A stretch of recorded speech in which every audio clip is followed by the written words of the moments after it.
Hey guys, welcome to Fanfic Fanatics. So in today's video we are gonna see, what if Deku had dragon powers and had harem?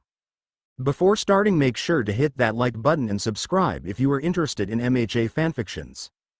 This story is Death Isn't the End for Izuku by Anthony Tyler 9. Now without wasting any more time, let's dive in. Izuku wakes up from his sleep as he remembers how he died on Earth from the DxD universe. He remembers how he was reborn into it as a dragon as he looks around his surroundings to see if there is anything that he can make of it in order to find what he is looking for. Looking out the glass, he finds a doctor hard at work on a project that has his name on it. From what it looks like, Izuku's memories are serving him right, and he doesn't like the manic laughter that is coming out muffled. To think that we could finally find a quirkless individual after so long. I was so happy to find out he killed himself from jumping from a rooftop. The doctor laughs. Izuku realizes that the voice of the man who was talking about him is extremely familiar as he gets a closer look at the man using his draconic memory banks as well as eyes. He thinks that his body is still that of his body when he died protecting the universe from the Chaos Brigade, but when he can't get a closer look at the man, he sighs mentally. Noticing some brain fluctuations coming from Izuku's tank, the doctor makes Izuku's suspicious mind its prey as he gives Izuku what he wanted. Turning to look at the pod he was inside, he gives Izuku front full center view of what he looks like, and Izuku is suddenly wishing that he wasn't in this world anymore. It's Dr. Kyudai Garaki, and he looks to be using Izuku's dying body as one of his experiments to create more Nomu. Using his quirkless genetics as a base in order to place more quirks inside of himself, Izuku takes notice that One for All isn't there anymore as he tried to activate his old quirk. But it was useless as he started to look around the place. It seems like you have woken up, my old patient. I have been putting you back together again, and it has been a lot of fun. I am currently placing the last 2 quirks needed in order to put those bastard heroes in their place as footholds for Sensei to take over the world. Kyudai said, laughing. A smaller Nomu was seen delivering an item to the doctor, and it had Izuku's interest as it was duck-like in nature, but it was deformed as well as ugly to look at. But had the telltale nature that it was a Nomu based on his brain sticking out of his head.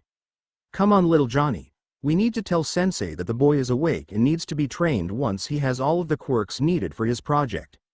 Kyudai said, using the little Nomu as a teleportation device. With Kyudai Garaki gone, Izuku looks around at the other test tubes and finds the high-end Nomus that he had feared back in his old world where he fought them himself. These ones were definitely in the earliest stages of development as they were gestating in their test tubes as Izuku stared at each one of them. Looking at the glass, Izuku moves his left hand in order to push against the glass, and when he sees it, he is horrified at the fact that his hybrid form is still up from his battle on Earth from Issei's world, dimension. Pulling it back in and revealing a curly tuft of black hair with green highlights, as well as emerald eyes that were big and expressive. Izuku takes a better look at his surroundings when a massive spout of black goo appears in the vicinity of his test tube as Kyudai and Johnny appear again, but this time with the man who had given him a lot of scares in his old world. All for one. The man was incredibly injured at the moment as he was wearing his headpiece that gave him oxygen as well as kept up his intimidation factor towards others. So this is the young boy you found on the ground dying of blood loss as well as pain and suffering. The man said, as he stared at the test tube. All for One place his hand on the testing tube as Izuku's hand is immediately pulled away from it as All for One chuckled. He already knows to fear me. Good, that will be great to deal with in the future. All for One said, as he walked around the shop. Staring at the villain, Izuku decided that enough was enough and he talked to the villain mentally with a little trick he had learned from Issei's world. Telepathy. I don't know why I am here, but you are making a grave mistake using me as one of your pawns. All for One. Izuku said, as his voice sounded like a dragon's. All for One asked, as he looked back at Izuku. You are going to make the biggest mistake in keeping me alive. All for One. Izuku stated once more. You will not remember this conversation as well as what happened to you once this is over, boy. You will not treat me like I am messing with God. I am the god around here. All for One said, as Izuku in his testing chamber chuckled within the healing water. It was just a mere warning. Those who seek power will ultimately gain it. Only to lose it at the worst of times, Izuku said, before falling asleep. Kyudai, what the hell happened to that boy? Wasn't he a coward? As well as bullied? All for One asked, concerned. I couldn't know. I never knew that he had the courage to talk to you like that, Kyudai said, perplexed at the situation. Is this one of your projects to making a high-end Nomu? All for One asked. No, this was Project Hero Illusion. He shouldn't be capable of talking at all, Kyudai said, as he looked over his notes. Keep a close eye on this Nomu. I have a feeling that he will rebel against us at every turn we make. All for One said, disappearing in a puddle of goop. A few months pass as Izuku is still gestating in the tube. Kyudai has been making his torment a lot worse as he was beginning to lose his mind to the experimentation. But just as he was about to lose all hope, the torment stops as his quirks activate, allowing him to utilize this as his best chance to escape from All for One's range as well as power of influence. Breaking free from the tube on the one day Kyudai is not present in the hospital, because he said that even villains need days off. Izuku broke free from one of the healing tubes that housed him and crawled on the ground for a few minutes. Cough, cough, cough. Damn it, that hurt a lot. Izuku coughed as he gained some oxygen back to his lungs. Getting up from the ground, Izuku stumbled around the underground base as he made his way for the elevator in order to get above ground. Entering the elevator, he entered a code in that allowed him to go up to the top floor where all the hustling and bustling was happening inside the hospital. Exiting the elevator, Izuku stumbled about the area, telling doctors alike that he was just leaving and just a little tired. Once he made it outside, however, he looked around and found himself back within the heroic society that had killed him in the past. To think that after I died, I would be brought back here. But from what I can remember, Kyudai was killed as well as never able to be placed in prison since he was killed by quirk suppressant cuffs. Which means this is a past version of my world or a completely different one. Izuku said, as he mumbled his thoughts out loud. As soon as Izuku gets to an abandoned area, he finds a warehouse that he could hide within as he found some boxes to take his anger out on. Why can't I just die? What do I have to do just to stay dead? Question mark. I have no home. Punch. I have no family. Punch. I have no way to make a new home. Slam. Why can't I just die in peace and quiet and just move on to the next life? Izuku screams at the top of his lungs as he punches through the warehouse wall. Izuku is huffing and puffing as he regains some stamina as well as endurance from his spout of anger and fury. All he just wanted to do was die, and live on in the next life, but no, the world just has to bend him over its knee and just fuck him 3 ways till Sunday until he can finally die. As Izuku sits down in a corner of the building, a man enters the warehouse wearing some capture gear as well as yellow goggles on his face. But that was a hallucination. Izuku knew it as his view changed to be revealing a younger Shigaraki Tamura as he took notice of Izuku. So this is where you went. I thought that you had escaped from Kyudai's little experiment chamber. Come on, Sensei wishes to speak to you, Shigaraki said, as he led Izuku towards a warp gate. Izuku got up from his position on the floor as he walked through the warp gate as he reappeared in front of All for One himself. Did you really think that you could escape me and my forces? I have people all over the place as well as eyes and ears as far as the eyes can see. Don't think you can escape my presence, Nomu. All for One said, growling. I am not your puppet.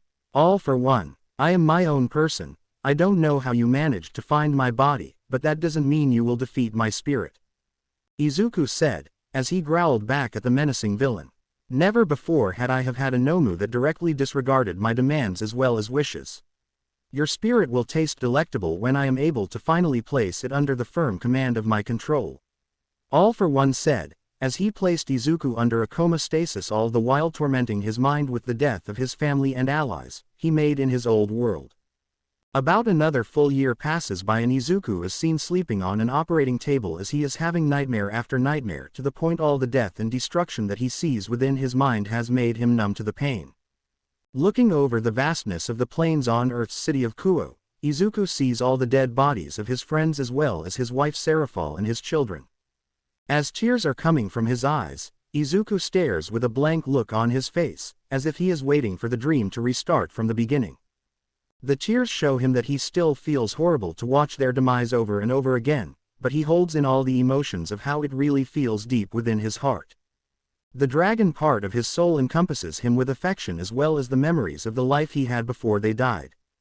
And Izuku's mind is brought to the very safety of his heart where he holds his most precious dreams of kindness as well as family hidden from all for one. During this whole year of pain and suffering, Izuku has heard all the commotion that has happened over that entire time frame. From all for one checking in on his subordinates who are keeping a very close eye on UA Academy as well as Class 1A to whoever the new successor of All Might's quirk is. He then gets an idea of how to just end all of heroism at its core. He looks over at Izuku's comatose body and tells his doctor something that is out of his hearing range. All Izuku can hear from outside his comatose body is the laughter of Kyudai and everything goes to black once more. A week after that event, Izuku wakes up in the middle of a torn-up town as he looks around after getting up from the ground. Cough, cough. What the hell? Izuku asked, as he slowly got up from the ground. Looking in his area, he soon found that some students were in his area, and moved to ask them where he was. As soon as he appeared in front of some of the girls that he was approaching, he noticed that something within him was urging him to reproduce with them. That isn't good. What the hell is wrong with my body? Izuku thought to himself as the girls finally took notice of him. What the hell is that? One of the girls called out scared. She was short with purple hair in a bob cut, as well as had a trademark look of having earphone jacks hanging from her ears. She had black eyes as she stared at him with pinprick pupils. What is going on? Izuku mumbled out, as a pink mist came out of him. Kyoka Jiro had been having a good day. She had been told by her class that they would be going on a trip to the USJ in order to learn how to become experts on rescue. She never wished for it to turn out like this. A day that was meant to learn how to rescue civilians as well as teach them how to be true heroes, had turned into a nightmare of the worst variety. And now she was standing in front of an 8-foot-tall man who was as muscular as All Might, and his raging boner was about 1.5 feet long. She couldn't understand how someone like him could exist with that kind of package underneath his pants. But she never prepared for it to be completely meek as well as confused as to where he was. It was also black in color with green scales on its body. What is going on? The monster asked, confused and concerned. What the hell? It can talk. Toru screeched as the monster honed in on her position. Who said that? Where are you? The monster said, in its meek voice. It can see me. Toru cried out in fear. So the direction I am looking at is where you are. But that means that you're invisible, except for your gloves and boots. Why, you'll need a suit that is made from your bnha. The monster mumbled out, as Jiro caught onto its rambling words. Aren't you supposed to kill us? Mina asked, as she moved closer to the monster. Don't get near, the monster said, releasing some pink gas. Mina, get back from it. We don't know if it's able to kill us. Jiro screamed at her friend. Mina jumped back as soon as that was heard as the monster was able to finally relax just a little bit, before Ochako moved closer to the monster. Ochako, what are you doing? Momo called out, as Ochako stayed on her seemingly mission to move closer to the monster. What happened to you? You shouldn't have these scars on your body from having a quirk. Ochako asked, as she looked into the beast's eyes. Be bad people. S. Shigaraki Tamura, L. League of V Villains. Found my body, and modified it to their needs. The monster said, as Jiro immediately caught onto the word body. How did they find your body? Jiro asked, concerned. Apparently, I killed myself in this world. I was bullied to the point of suicide. The monster said, as Jiro could only think of one case that was never fixed for the family involved. That's horrible. Who would ever bully another? What was the bullying for anyway? Ochako ranted when the beast in front of them growled softly. I was Q quirkless. And nobody cares for the Q quirkless, and I was an easy target, but my mind and soul isn't from this world. I came from another. Ochako Uraraka, the monster said, as it looked at them all with a hidden feeling of caution as well as fear. Was your name? Midoriya Izuku? Jiro asked, concerned. The beast looked at her spot and she was rooted to it as the beast lowered its head towards her as he moved closer to her. As soon as his head was in front of her face, She could smell the aphrodisiacs coming from his body, and it wasn't a good smelling one either. My name is Midoriya Izuku, and I was the successor of All Might from the world I came from. I died because my allies had thought that I would turn on them, and I went out in a blaze of glory, killing myself and Shigaraki in order to flee from that world. Only to find myself in another, and killed myself there out of sadness, anger, loneliness, but most of all fury. There was a saying in that world: you should never mess with a dragon, or its horde. The monster now identified as Midoriya Izuku said. Why is that? Ochako asked, having moved near Jiro. Because it will anger the dragon to the point of wishing for revenge. I got mine when I killed everything that harmed my life as well as family. The people that killed my wife, my daughters, my youngest was in a park with me as she died before my very eyes. What do you think would happen if a dragon's family are killed before him? Izuku asked, as he stared into both girls' eyes, his slitted eyes making them rub their legs in anticipation as well as a need that was rooting itself deep within both girls unknowingly. What did you do in order to get your revenge? Ochako asked the question for every girl present as most of them had gotten closer to him. I destroyed the very planet I was on and everyone that was held dear to the Chaos Brigade. They brought me into a war that I wanted no part of, and they wished to kill all those who were part of the supernatural. Unfortunately, my wife as well as children counted as part of it. Izuku said, as a stray tear came out of his eye. Destroy the very planet you were on? How much power did you have? Momo asked, as she was now very concerned about the creature in front of them. I was the heavenly dragon of kindness and compassion from that specific world. And my power as a heavenly dragon placed me at the top of the pecking order. Just under the god of destruction Shiva, and the dragon's god Great Red and Ophis. My power alone could cause the world catastrophes that wouldn't end here, and end with the planet being incapable of life being supported by it. Izuku finished as he placed himself on the ground in order to release all the aphrodisiacs. What are you about to do? Suyu asked, concerned. You all might want to move away from my position. I am about to release all the aphrodisiacs that are within my modified body. If you all are hit with it, you all might get killed from the sheer amount of it, or if you manage to survive. You would be very hot and bothered, Izuku said, before slowly releasing the gas from every pore on his body. With that, the girls had moved away from Izuku's position and watched as a massive cloud of aphrodisiacs had been pulled out of Izuku's form as it coalesced in the sky blocking out the sun. Once the aphrodisiacs were outed from his system, Izuku stood up from the ground as his height had significantly lowered to where he was barely taller than Ochako. And his newer form was a scrawny teenage boy with black hair with green highlights, his eyes emerald-slitted eyes that looked at them with a very cautious look. Now all of you need to know that there is another version of me, but purely made of muscle and looks like a bird. It was made to kill All Might, Izuku said, as he passed out from the overuse of the aphrodisiacs. Izuku was running around the USJ with the girls from his past, that he specifically remembers not wishing to kill him, but at the same time going through with it since they couldn't let him survive based on chance. He was still having the urge to fornicate with the girls but was holding himself off until then in order to keep the girls' chastities. They soon arrive at the location where they find the teacher of the class Shota Aizawa being pummeled into the ground by the Nomu. Izuku immediately charged towards the Nomu as his teeth bared out against his brother in arms, based on genetics. The leader of the villainous charge against the heroes had noticed his arrival and sneered at him as they growled angrily. Kurogiri, kill that Nomu, it won't listen to reason. The man-child cried out, as Izuku watched as Kurogiri had looked in his direction. Izuku then stood up to full height as he increased his power output in order to make himself more intimidating towards the villain. Do you really think that you can easily defeat me, Kurogiri? I am the heavenly dragon of kindness and compassion. I will not be killed by someone so weak. Izuku roared out as he clashed with both the enemy Nomu and Kurogiri, allowing the girls time to get their sensei out of the fight. Holding off two Nomus whilst having his own power just flowing through his veins in order to burst out was incredibly difficult. As Izuku transformed into his draconic human form, he stared through the smoke and debris as he sneered at his enemies. Both opponents were staring at his form in awe as he had green scales all over his skin and face, not covering the entirety of his face, but enough to make him look extremely dangerous.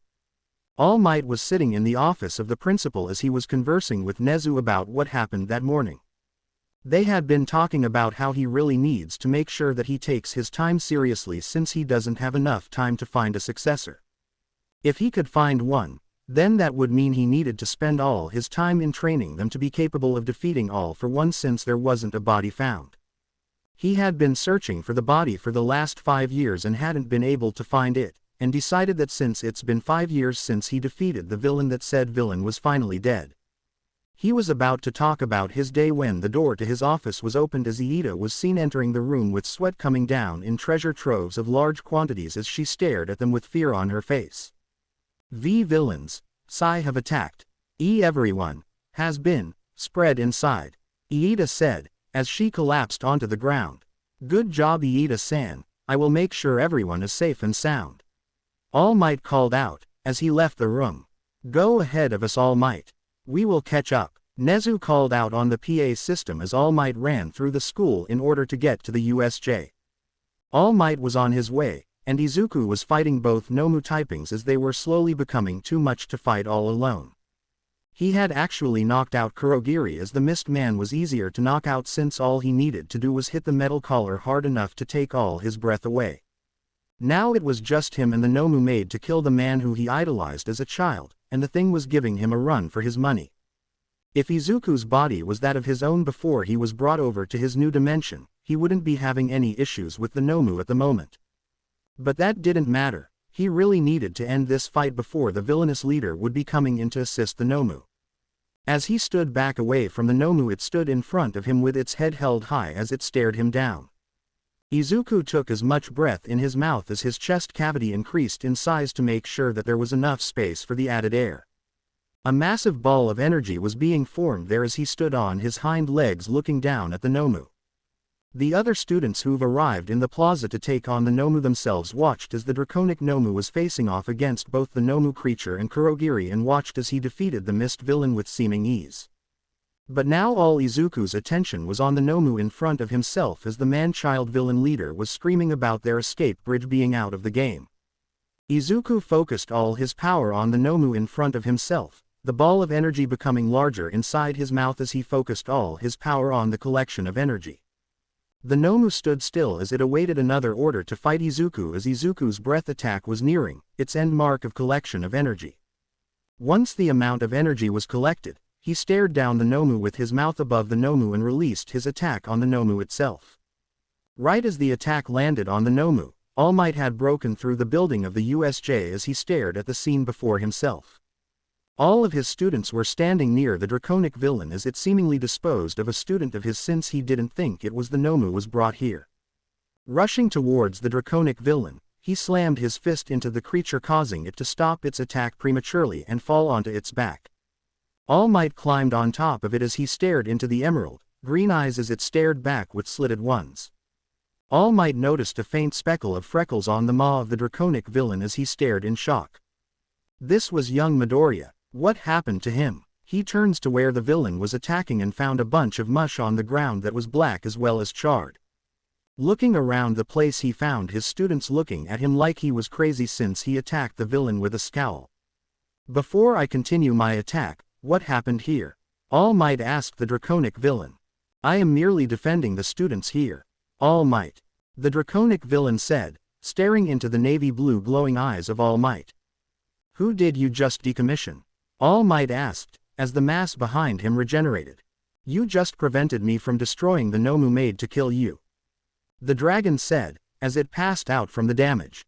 All Might turned around at this as he saw the Nomu regenerated and standing tall against All Might as they then entered battle. Everything after this was a blur to the draconic boy, as he was slowly coming at the end of the fight since the Nomu was blasted out of the USJ and the villains were staring at the number one hero with fear and trepidation. "What? Do you not want to finish the game? I can assure you that it will be your last day if you continue," All Might taunted, as the blue-haired man-child screamed in anger. Izuku moved himself to stand behind All Might as the man-child had gained a smirk as he looked at Izuku. "Nomu kill the symbol of peace," the man-child screamed, as Izuku stared at both people. All Might looked behind himself as he kept his stance against the villain stern as well as still, steam was coming across himself as he was slowly powering down. As the villain man-child was screaming in laughter about how the symbol of peace was going to die, Izuku stared at the number one with a mirth in his eyes as he looked over at the villainous duo and slammed his fist onto the both of them. Kurogiri was awoken from the slamming sound as he moved to find his charge and certainly found them near death, teleporting them away. "We will return All Might, we give our word," Kurogiri said, as they disappeared into the void. As soon as they left the place, All Might watched as the dragon transformation ended, revealing a boy who had a lot of muscle in the right areas, and having some scales that were emerald in color around his body. Pink smoke was pouring from him in waves, and the number one hero could notice the pink hue to the boy's face as he was panting. Heavily. "Are you all right, my boy?" All Might asked, concerned. Where can I go in order to release all the toxic fumes of aphrodisiacs?" Izuku asked, as All Might stared in the boy's face and saw the perpetual blush on his face. "Well, you can stay near me, and I will talk to Midnight in order to knock you out with enough gas from her quirk and your body can release it elsewhere," All Might said, as a wall appeared between the duo and the rest of the class. Receiving a nod from the boy, All Might focused on Smentos as the man had arrived with the rest of the UA staff as he came up. "It seems like even the number one hero can be stopped briefly," the block of a man said, before looking at Izuku. "Didn't you die a few months ago?" he asked, concernedly. "Not sure, all I remember is dying in the world I was in. And appearing in that tank filled with fluid entering my lungs," Izuku said, before collapsing on the ground in pain. Smentos, seeing the problem at hand, placed a hand on the boy's back as he rubbed it. "We need to get you to recovery, girl, she can help you with any pain," the man said, before All Might place a hand on his shoulder. "Get Midnight over here. He has too many aphrodisiacs in his system to be around women at this point in time, and he needs to be knocked out," the hero said, as Smentos flagged the woman down. As soon as the women made it to their area, she found Izuku sitting on the ground panting heavily as she understood the situation from the gas coming from his body and released her quirk on him. As soon as his vision was blacking out, he gave the woman a smile before falling to the ground, hitting his face on the ground first before anyone could stop him in time. "Damn it, now how are we going to explain the split lip and broken nose?" Midnight said, as he passed out into dreamland. "Can I be a hero too?" a young Izuku asked his mother. Inko looked at her son as she felt tears coming up from her eyes as she moved as fast as she could to be near her crying son as she hugged him close. "I'm sorry, Izuku, I'm so sorry," Inko cried out as she held her son close. "No, Mom, that wasn't what I wanted you to say. I wanted you to tell me that I could become a hero," a slightly older Izuku said, as he cried. Izuku found himself further on in his life from the new world he was in. He was standing on top of a building as he found the symbol of peace standing before him in his emaciated form. Can one become a hero like All Might, without a quirk? No, I should think not. I hate to be the one to tell you this, kid, it really tears my soul apart since I was in your position at one point in life. But I personally think that you should think realistically, and find a different way to be a hero, such as the police, doctor, and others. Please just don't set out to become a hero since you saw me doing it. The job is only for the faint of heart, and it will test both your patience and your mind. It's fine to dream, just make sure it's realistic," All Might said, as Izuku stared over the edge of the building. "Hey, there might be a way for you to become a hero. Just pray you get a quirk in your next life and jump off the roof. Maybe then you might get a quirk." Katsuki's voice rang in his mind. As Izuku's form moved closer to the edge of the building, we find another Izuku standing near him from behind. "What are you doing? Are you going to give up on your dreams? That isn't how you should do this," the new Izuku said, as the old one looked back. "I can't become a hero like All Might. What's the point of living if I can't even become a hero?" Izuku, New Universe, said. "Just because the number one hero told you that you can't become a hero, doesn't mean you can't be your own hero.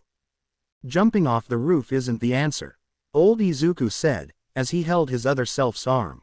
His eyes were showing warmth that the new one couldn't explain, and he couldn't help but start crying with a smile on his face. Why is it an alternate version of me who is trying to stop me from committing suicide? Why can't I just die? The new Izuku said, as he moved closer to the edge. Death isn't the end. Not for someone like us. We would be sent to another universe or another world that will just create problems for us later on. We need to stick to life and not give up. You can't give up just like that. We kept ourselves from doing that for years. Why are you giving up now? Exclamation mark quote. Izuku asked his former self. Because nobody would care if I died.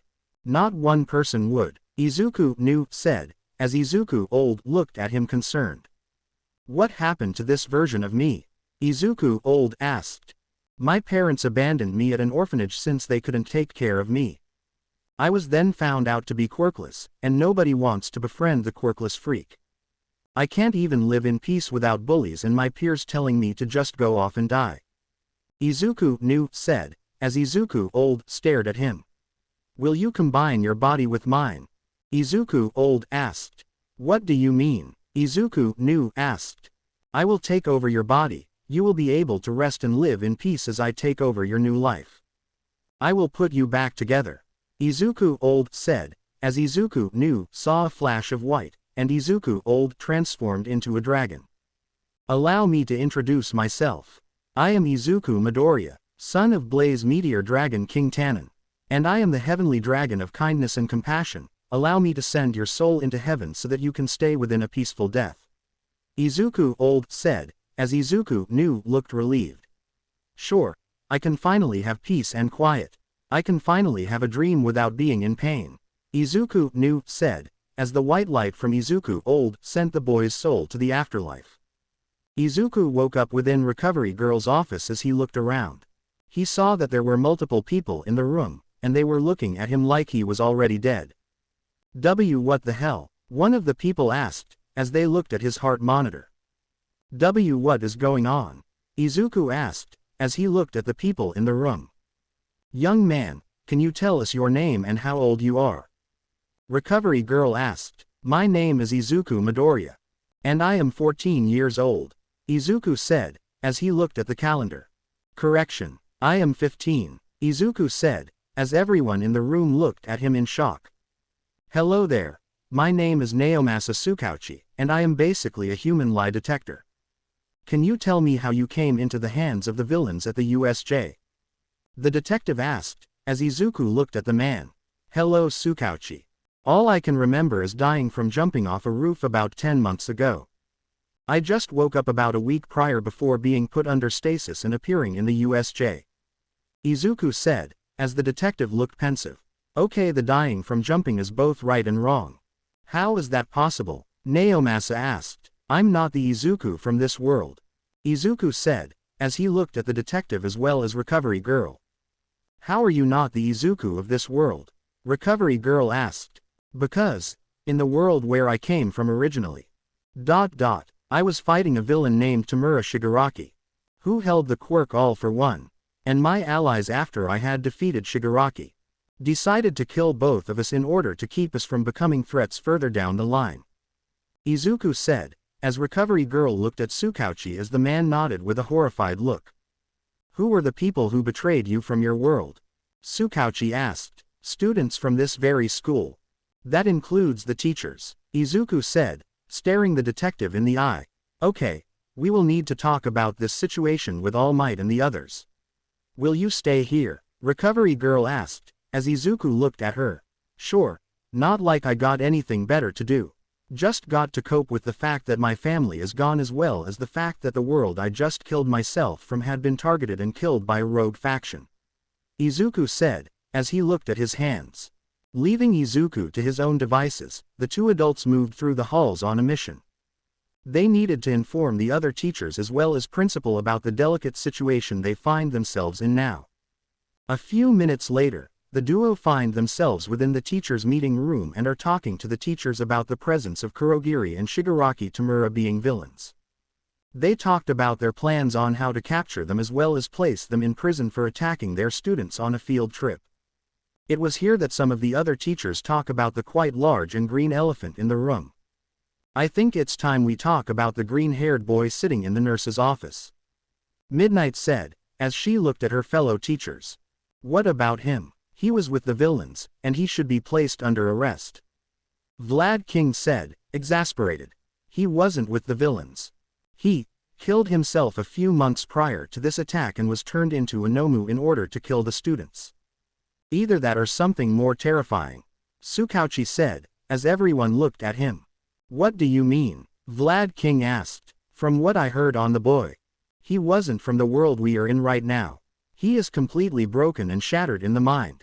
He was talking about how he killed himself on a technicality of 3 different times. Tsukauchi said, as everyone looked at him concerned. What were the ways that it happened? Nezu asked. That was when Recovery Girl stepped in and told them about the first time he died, and everyone was disgusted with how it went. Going out in a blaze of glory, taking out a villain, all because you were betrayed. What a way to go. Present Mike said, solemnly. Oh, that isn't all. Apparently, he blew up a version of Earth all because of the fact that he had lost his wife and child of a different life. Tsukauchi said, as everyone was on high alert. He blew up the entire planet. ? They all screamed. Yes, and he didn't even lie when I heard him mention it.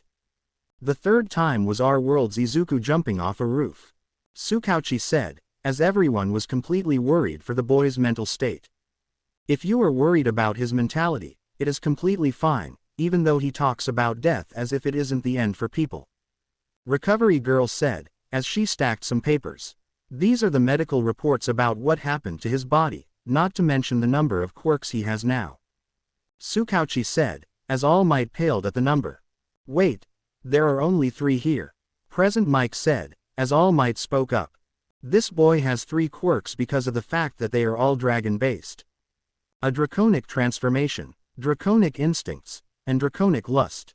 Oh my god, they tried to make him rape our female students.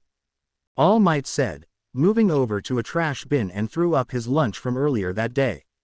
Hearing this, everyone paled as they knew how hard it was for Yukio to keep herself from fucking every single male in the vicinity whenever she was going through a heat.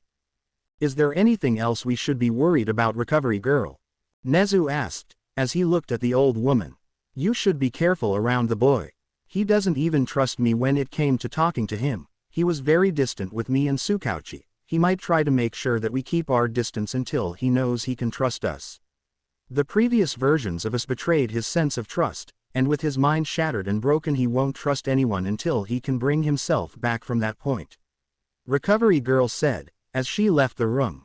Izuku sat on the bed as he thought about everything that had happened to him. He still had the draconic powers he held when he died from the underworld. But he didn't know how much magic was in this world, so he would have to keep his own magic to himself. He didn't want people knowing that he could leave at any time he wished if he felt threatened. Since he was incredibly weak at the moment, he took any chance he had when someone came nearby to scare them into leaving him alone. It was about an hour later when a man entered the room. He had blonde hair, and the bangs were hanging low on his head as he stared at Izuku. It's you," the man said, as he looked completely guilty. All Might?" Izuku asked, tears forming, jumped from the bed and decided to hug the man. All Might was concerned with what was happening but didn't stiffen in the hug as he returned it to the boy. "It's been so long since I last seen you," Izuku said, as All Might looked at the boy worriedly. What do you mean by that, young man?" All Might asked. "Why, you were my mentor in my world," Izuku said, as All Might looked at him slack-jawed. Izuku doesn't know how long the hug between him and All Might last, but the most he can do is alleviate the guilt that is within his hero about this version of his self's decision. As soon as the hug is pulled away from the other, Izuku looks at his mentor as All Might stared at the boy with tons of guilt piled on top of his already feeble mind. "I'm sorry for the Izuku who was living his life of hell here. He didn't want you to think that you were the main cause of his death," Izuku said, as he was unknowingly crying. All Might places a hand behind the boy's back as he tried to get himself together. When he stops himself from crying, he looks at his mentor in the face. "Is the others in the campus?" Izuku asked, worriedly. "Nobody is here within the confines of this room, nor the school that might pose a threat to you," All Might said, as Izuku nodded his head. He sat on the cot as he thought about what they should be doing at the moment, and that is when All Might spoke up. "The staff of UA are trying to figure out what they should do about you." You were a young boy who was taken advantage of. A young boy who I sentenced to death, even though I was unaware of your status as well as what kind of day you had. All Might said, looking into Izuku's eyes. Like I said, it wasn't entirely your fault. Bakugo told me something that day that you had no idea could cause me to jump. Izuku said, as All Might became alarmed. Bakugo said something the same day I crushed your dreams? All Might asked, very concerned. Why yeah, I just never told you about it since I never took his advice. In the world I came from. In my world. Bakugo told me to commit suicide essentially. But the way he said it to me made me know that he really didn't mean it. I am not sure about this version of me knew about this. Izuku said, as he looked at the floor remembering what the boy told him. Nobody would even care if a quirkless kid was committing suicide. Nobody even cares about me. My mother doesn't even know about my existence. It's like she has forgotten about me. The new Izuku told his old self. Izuku remembered what the newer version of himself told him, and he couldn't help but relate to him as nobody cared for him in the old world he came from. The world with Issei and Searsex was long gone, and he probably will go to hell ironically for the sin of destroying the world. Are you alright, Midoriya Shonen? All Might asked. Will the students of this timeline get in trouble for what I tell you all? Izuku asked, showing that even when he was betrayed, he still cared for the well-being of others. It only depends on the severity of the problem at hand. All Might said, as Izuku looked at the ground with tears in his eyes. I had regards. How I died the first time, Izuku said, as All Might looked increasingly worried. Did you tell Tsukachi about what happened in your first death? All Might asked, concerned. And not all of it. Just that the UA teachers and some of the students here were behind it. Izuku said, as All Might nodded his head. What was I doing at the time of your death? All Might asked. All Might. You weren't there to protect me, because you were already dead. Izuku said, as All Might gains a fearful expression. In the teacher's lounge Aizawa Shota was laying on the couch. He had been injured slightly when that Shigaraki Tamura guy placed his fingers on his elbow. Being the pro that he was, he just had Chio heal him so that he could get back to work within the next few days. What he didn't prepare for was All Might entering the room with the kid that they were trying to figure out what to do with. Aizawa-san. We need to talk about what has happened in his timeline. All Might said, urgently. What do you mean All Might? I am trying to get some much needed rest, courtesy of Chio telling me to rest in order to get out on patrol tomorrow. Aizawa said, as he stared at the hero. Aizawa-san, this is about the first death young Midoriya had suffered from. All Might said, causing everything in Aizawa Shota's brain to malfunction and sit upright. What does that have to do about anything? Aizawa asked, increasingly annoyed. Midoriya Shonen. Do you want to tell him about what happened? All Might asked the brat. I'll be fine telling everyone about it. The boy said. I guess you want me to bring everyone on the UA staff to hear about this? Aizawa asked, as he was groaning internally. Yes, Aizawa-san. We will need everyone present for this talk. It will be informative about what happened in the future. All Might said, as Aizawa said about contacting every single member of the staff. This had better be important, since I have a patrol tomorrow morning that I will be taking. Aizawa said, before heading towards the meeting room. Once everyone was gathered in the meeting room, Izuku stood in front of all the teachers, as he suddenly got stage fright. Are you sure that you want to talk about it yourself, Midoriya Shonen? All Might asked, concerned. The boy had been quiet for a while now and all the teachers were increasingly concerned as well as annoyed about it. Well, what do you all want to know first? Izuku asked, as he stared at the staff. What happened to Tamura Shigaraki after blowing yourself up? Present Mike asked, as all the teachers looked at him offended. What? Someone had to tear the band-aid off at some point. Present Mike called out. To answer your question.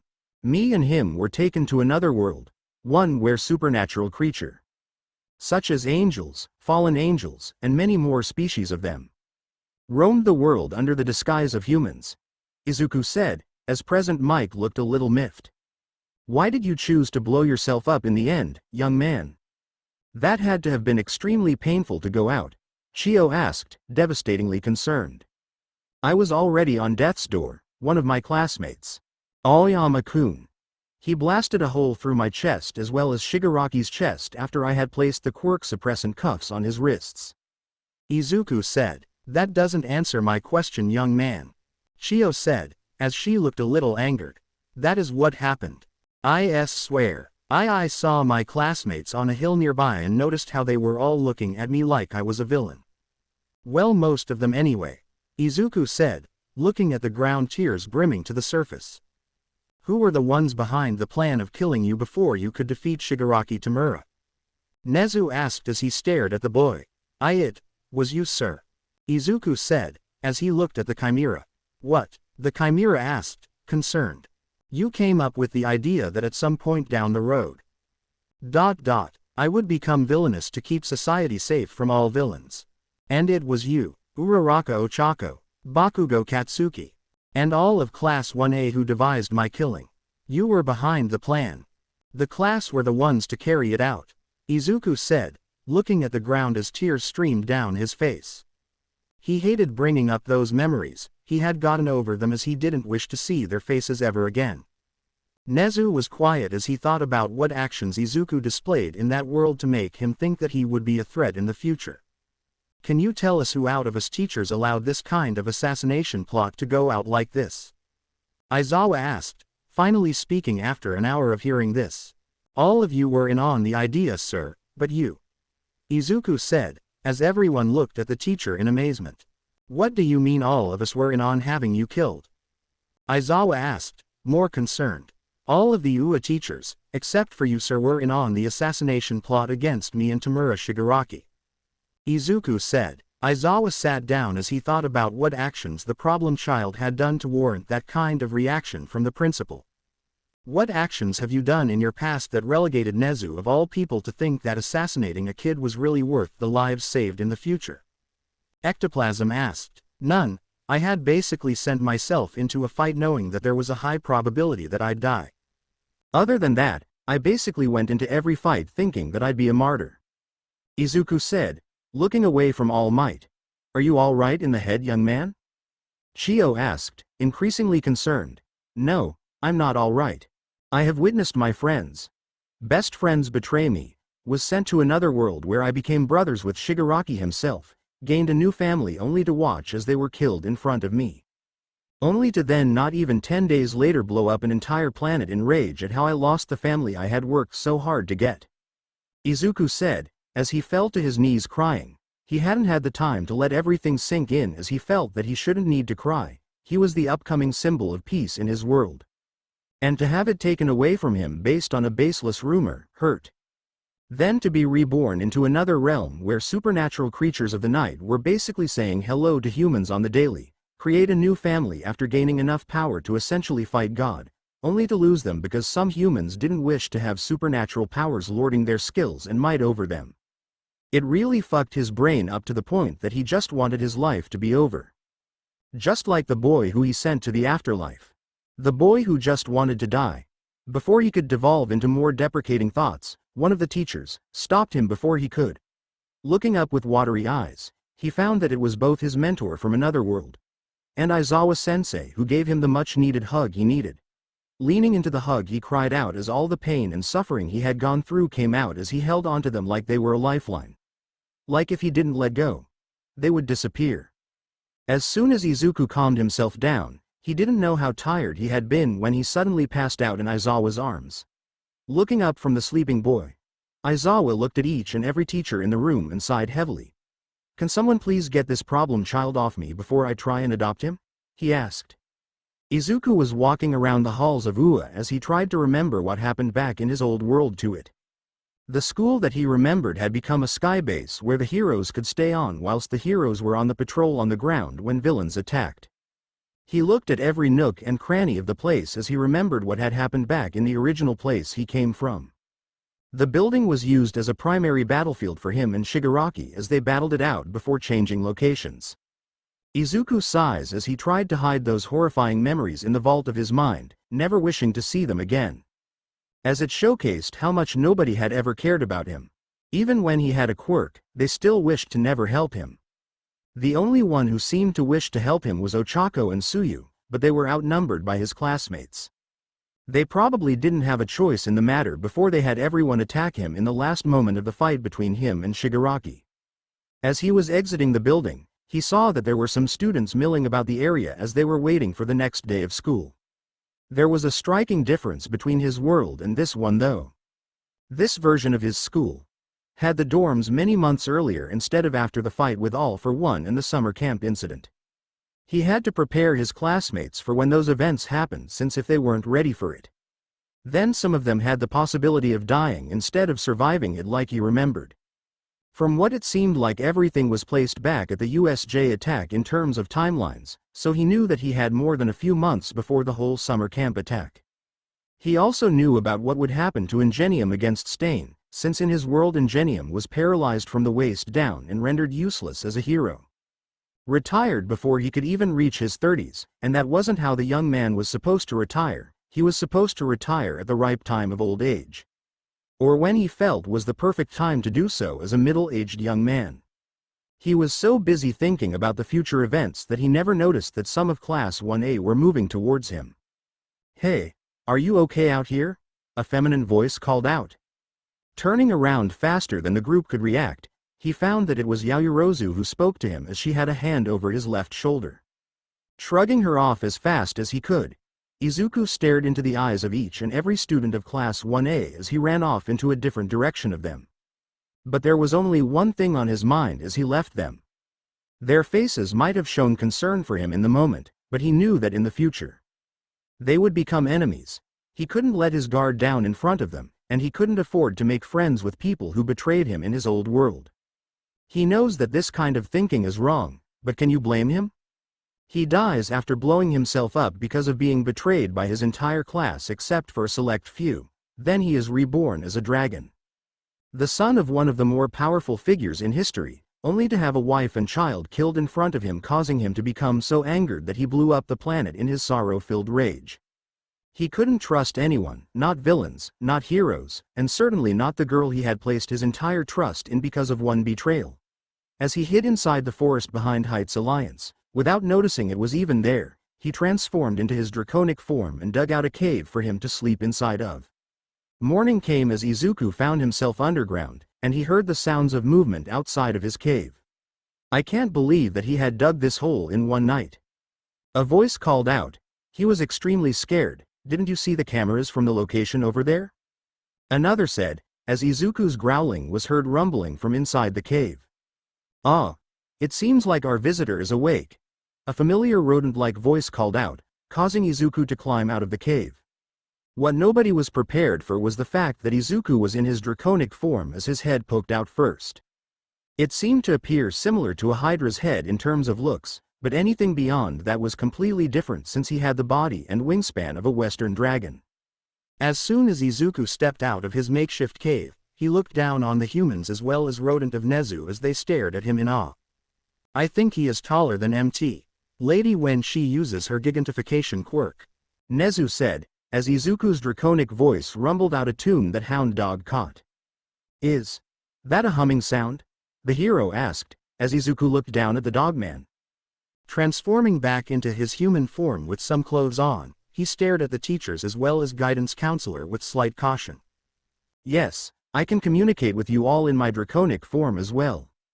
But it's been a while since then, but I would advise keeping her away from my during January and March," Izuku said, as the teachers and Nezu looked at him. "Why would you say that?" Midnight asked, as Nezu spoke up for Izuku. "Draconic heats. They last multiple months, and unless you wish to be impregnated during the night of fun, you should stay as far away from his cave as possible."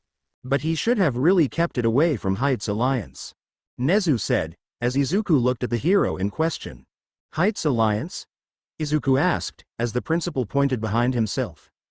And sure enough, if Izuku strained his draconic eyes enough, he could see Heights Alliance's building not far from there. "If one of the female students came out finding this cave, you might as well just seal it shut, since you wouldn't be capable of stopping yourself, would you?" Nezu asked, as Izuku looked away. "We will keep the students away from the cave system, just make sure that when you have your heats, that you build a nest in a mountain or volcano in order to deal with them then," Nezu said, as Izuku nodded his head. What happened in your world to make you so afraid of people in general? Nezu asked, as Izuku talked about how society treated him in his old world. How when he was quirkless, they never really cared about him, and that the only one who really did was his mother. And outside of her it was some of his classmates who never made comments about him being quirkless before having a quirk, they just never knew about the problems of being quirkless. Well, I would hope that you get over your fear of people soon, since you will be placed within the school grounds for learning what you never got to in your world. Nezu said, as Izuku looked at the rodent closely. I will have you know that I am technically a second-year student. In my world, the war between the heroes and villains started on the last day of our first year of UA. And by all technicalities, I am a second year in terms of knowledge. Izuku said, as Nezu nodded his head. Your homeroom teacher will be present, Mike, if that is the case. I hope your time spent with Class 1A will be filled with happiness as well as lowered guards. The principal said, as he left Izuku alone. When do I head to class? Izuku asked, as All Might looked at the boy and decided to throw him a bone. As soon as you manage to overcome your fear of others with Class 1A. The hero said, as Izuku nodded his head. Izuku stood near the entrance of Class 1A's dorms as he held a trembling hand over the door. He had no idea that those inside the building were looking at him standing in front of it with a sour look. Geez, what makes it so hard to enter a building? A young woman with red hair said, as she opened the door for him. Izuku looked at the girl with a morbid confusion since she was never there in his world, since he took that seat. Who are you? Izuku asked, as the girl stared at him. Well, my name is Elizabeth Tatteragain, and I am the... She paused as she looked in different directions. Successor to All Might. The girl said, as Izuku nodded his head as he walked into the building with her. Based on her features she was completely quirkless, and she told him that she was before gaining All Might's quirk as well. Izuku was ecstatic that there was another person like him. Well, before meeting All Might and dying, that is. Well, what is your name, future guy? Tatteragain asked, as she stared at him. Midoriya. Izuku. The boy said, as he kept taking glances at her hair. Hey, my eyes are down here, she said as she pouted. Sorry, just never saw someone with hair like yours. Izuku said, as the girl smirked. Well, too bad, I am Ero. I don't like being in relationships anyway, the girl said, as Izuku blushed crimson. Noted, but why is everyone staring at me? Izuku asked, as the girl looked around. They've been staring at you standing at the doorframe for the last 14 minutes and counting. Wondering when you would open the door or run off again. The girl said, as Izuku nodded his head. Tatteragain was a beautiful young woman who had long red hair that was curled on the ends. She had a nice set of cyan blue eyes, and her body was similar to Yaoyorozu's from his world. As Izuku reacquainted himself with his old class, Iida came into the room and started talking about what Izuku should be doing instead of sleeping out in the cold rain at night.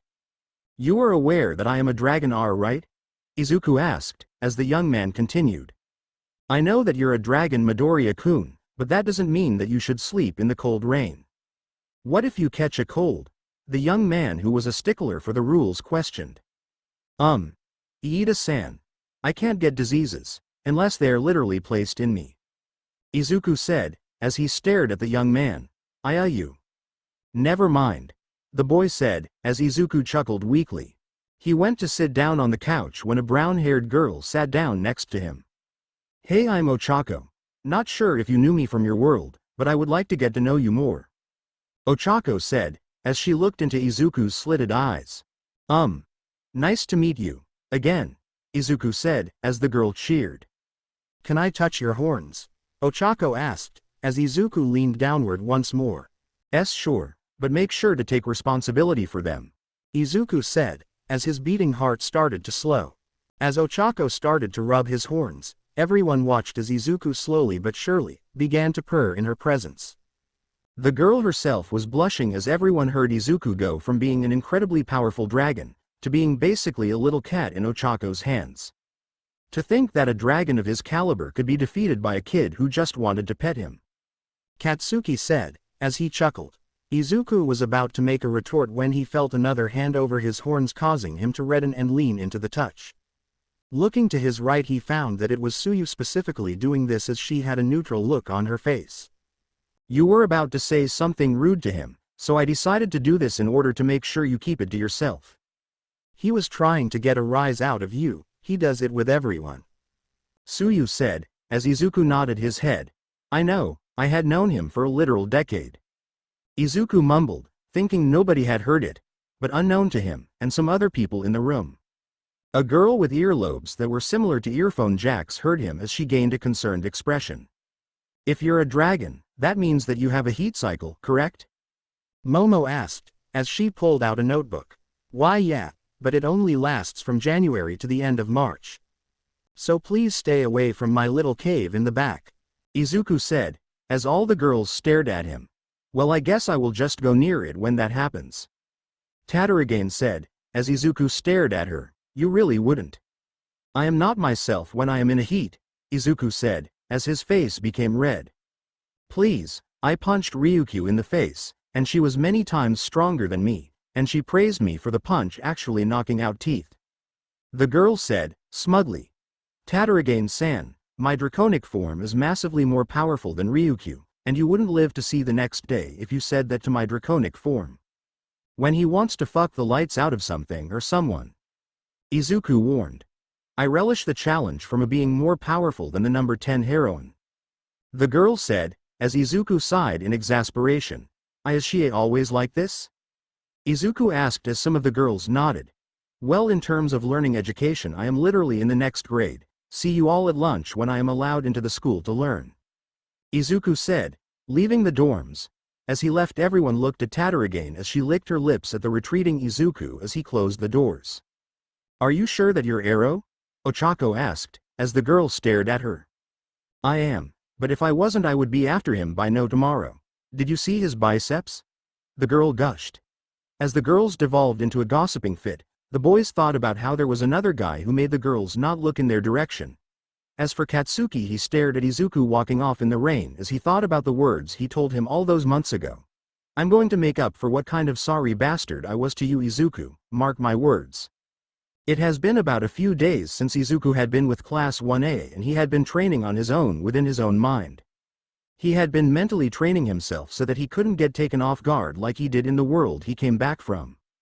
Sensing the world around himself, he noticed how the magic traces in it was completely different from there, as they hadn't been touched in millenniums since the death of God in this world.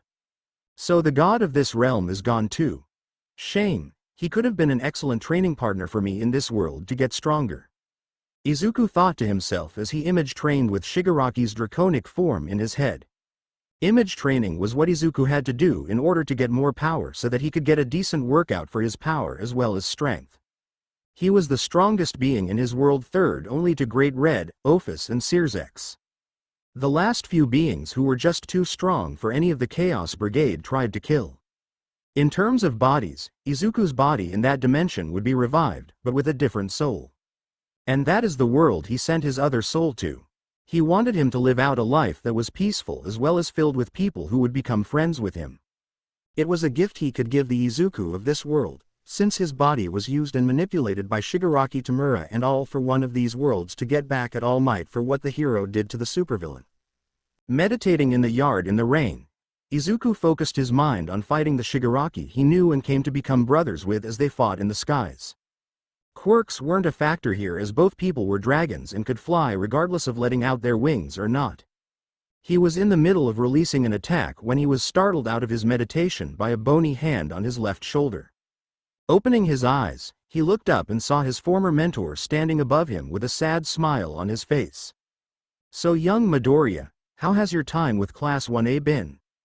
The old hero asked, curiously. It's been quiet, I haven't been able to create any friendships because of what happened to my first death, Izuku said, before pausing a second.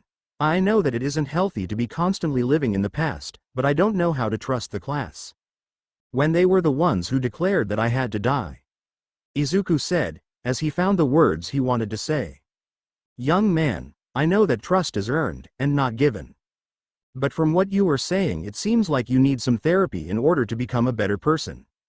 You can't help people alone. That is what you wish to do, correct? All Might asked. More than anything, I just am too scared to open my heart to friends again. Not after they essentially abandoned me, and decided that it was easier to kill me rather than stop me. Izuku said, as tears brimmed at the corners of his eyes. Yes, I know. But sometimes, a hero has to overcome those fears in order to come out on top. Will you be able to in the future? I know you can, but will it happen now? Not yet. We are trying to get you to establish some kind of a relationship with Class 1A, not try and force a friendship onto you. All Might said, as the old hero sat down next to Izuku. So, what brought you out here in the rain with me, All Might? Izuku asked, as he sat straighter. Well, I wanted to see why you had been sitting out in the rain. Thinking that you'd get a cold but forgot that you were a literal dragon so you wouldn't get one. The old hero said, chuckling near the end. Yeah, sometimes I forget that I am completely unharmed by rainy weather. But I had been image training in my head, trying to increase my power in order to get stronger than I was yesterday. Izuku said, as the hero stared at him. Pray tell, how strong were you from the world you came from? All Might asked, curiously. I was the third strongest being on the planet there. Just under beings who were called dragon gods. Their names were Ophis and Great Red. I know that Red's name isn't all that much good, but he didn't have any other names we could call him. But Ophis was the more problematic one than Great Red. Izuku said, as All Might looked at him questioningly. What do you mean by Ophis being more problematic than Great Red?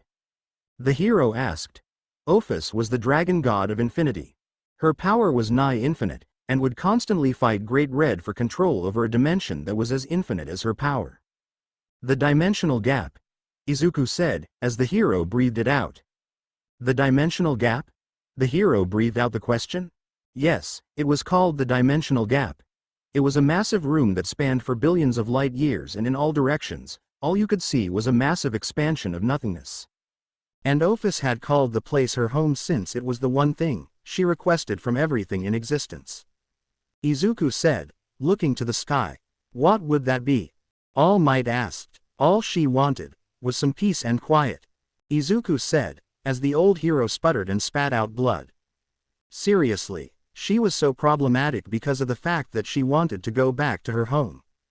Quote. All Might asked, incredulously. Yes, and the only thing stopping her from going back there and staying in that gap of a dimension was Great Red's presence there. Izuku said. What did he tell her off and try and get her to leave? All Might asked, as Izuku gave him a look. All Might, he moved in when Ophis had left because he was getting sick and tired of humanity and the factions of that world staring at him all the time. And since he moved into the dimensional gap, Ophis had wanted to go back only to find that the massive dragon that was Great Red had moved in. So she took to him like she would any others who annoyed her. Izuku said, as All Might looked at him worriedly. What would that be? He asked. She constantly fought him, trying to kick him out of her home, only for she herself to be kicked out by his massive power. Great Red's power is the power over dreams. It is a really broken ability if you think about it really. Izuku said, as he pulled out a notebook writing it down. What are you talking about? Like, does he get more powerful by dreaming or something? All Might asked. Right in the down under. Great Red's power comes from his dreaming to be more powerful than a certain opponent who becomes as strong as him. Anything he states as his dream will come true. That was why she couldn't defeat him over the countless millions of years that they had fought there. Since he could literally wish to be more powerful than infinity, she couldn't defeat him since he could dream to be more powerful than her every single fight. Izuku said, as the hero sighed. Sounds like squabbling of some children of some sort. All Might mumbled, not thinking Izuku heard him. Oh, it was. I was surprised to find out that they were literally children who were fighting over a literal space in the dimensional gap. Even though there was millions upon millions of light years worth of space for both of them to reside within. Izuku said, as the old hero stood up. Young Midoriya, would you care for a spar with an old man? All Might asked, looking at the boy. Did you find your successor? Izuku asked. Nope, the hero said, buffing up and jumping off. Okay, guess I'm doing this now. Izuku said, jumping off after the pro hero. Inside an office within the school, a rat, bear, dog thing had been watching the interaction with a smile on his face. To think that the counterpart of me inside an alternate universe ever thought that such a boy like him was dangerous. The creature said, as he smiled at the cameras displaying how Izuku and All Might were moving about a gym fighting it out. He had gotten so much more powerful in another universe and brought that power over here, and now he can truly destroy the world if he so pleases. Now this is a massive turn of events. The creature said, looking behind him at the other teachers. Let's see what this heavenly dragon do to our prized symbol of peace. Another voice said, as he stepped up, revealing it was Aizawa Shota. Landing in the middle of Gym Gamma, Izuku and All Might stared at one another as they were in a lock of wrists in the air. The amounts of gusts of air blowing from both sides of them were massive, as they blew apart the buildings within the gym. Grabbing the hero's left arm, Izuku flipped the hero over his shoulder and went to slam him towards the ground as he held onto the hero's arm with one hand. Creating a large crater inside the gym, Izuku moved to attack once more when he was smacked right in the face with a Detroit smash from All Might. Being sent skidding backwards, All Might moved towards Izuku, charging in to gain the advantage of putting Izuku on the backburner.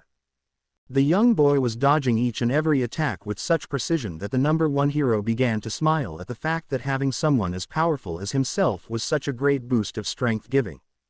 I would like to clean Dagoba Beach after this, All Might, Izuku said, as he stared at the hero. Are you asking what I think you're asking? All Might asked, slightly concerned. No, I already had an All Might. And I don't want to replace mine who died to the hands of All for One. Izuku said, as All Might stared at him. No, that's not what I was asking you, young Midoriya. All Might called out, as they stopped in the middle of the crater. Then what were you going to ask? Izuku thought aloud. Well, I was thinking that you were going to ask me to give my quirk to you. Since you already had me give it to you in the world you originally came from. All Might said, as Izuku looked at him in shock. If I had asked you that, would you have said, yes? Izuku asked, looking for something in the hero's eyes to say no. Yes, I would have given it to you since your heart is that of a hero. You stopped a villain attack on school grounds without my assistance, and it seemed that I only got in your way. But if it would help you to gain more power in order to protect the world as well as the people within. I would give one for all to you no matter what happens. All Might said, as Izuku smiled as tears streamed down his face. Well, let's get this spar done and over with so we can clean that beach. Izuku said, smiling at his hero. Anytime, young Midoriya, All Might called out. I'm going to show you my full power form, All Might. You deserve to know how much more powerful I am than any of the beings on this planet are. Izuku said, as All Might nodded his head. Standing a far distance away from All Might, Izuku began to charge his magic into his body to initiate his transformation. From within the principal's office, the teachers and the principal watched on in awe with All Might as Izuku powered up as his body began to physically change. From his head it started there in order to show some horns that were growing from near the sides of his temples as they grew into a bull's horns but more ringed. Then out of his back came emerald green wings that held scales on the protrusions near the leathery wings. Izuku's whole body became a glow of emerald and jade as his height began to trump All Might's in a matter of seconds. Within a few seconds of being taller than All Might, Izuku began to growl as an aura appeared around his body. The green sparks of electricity appeared around his body as his aura showed a blue hue to it as he reached the maximum height that he could reach in his draconic form. 120 meters high, and 240 meters wide.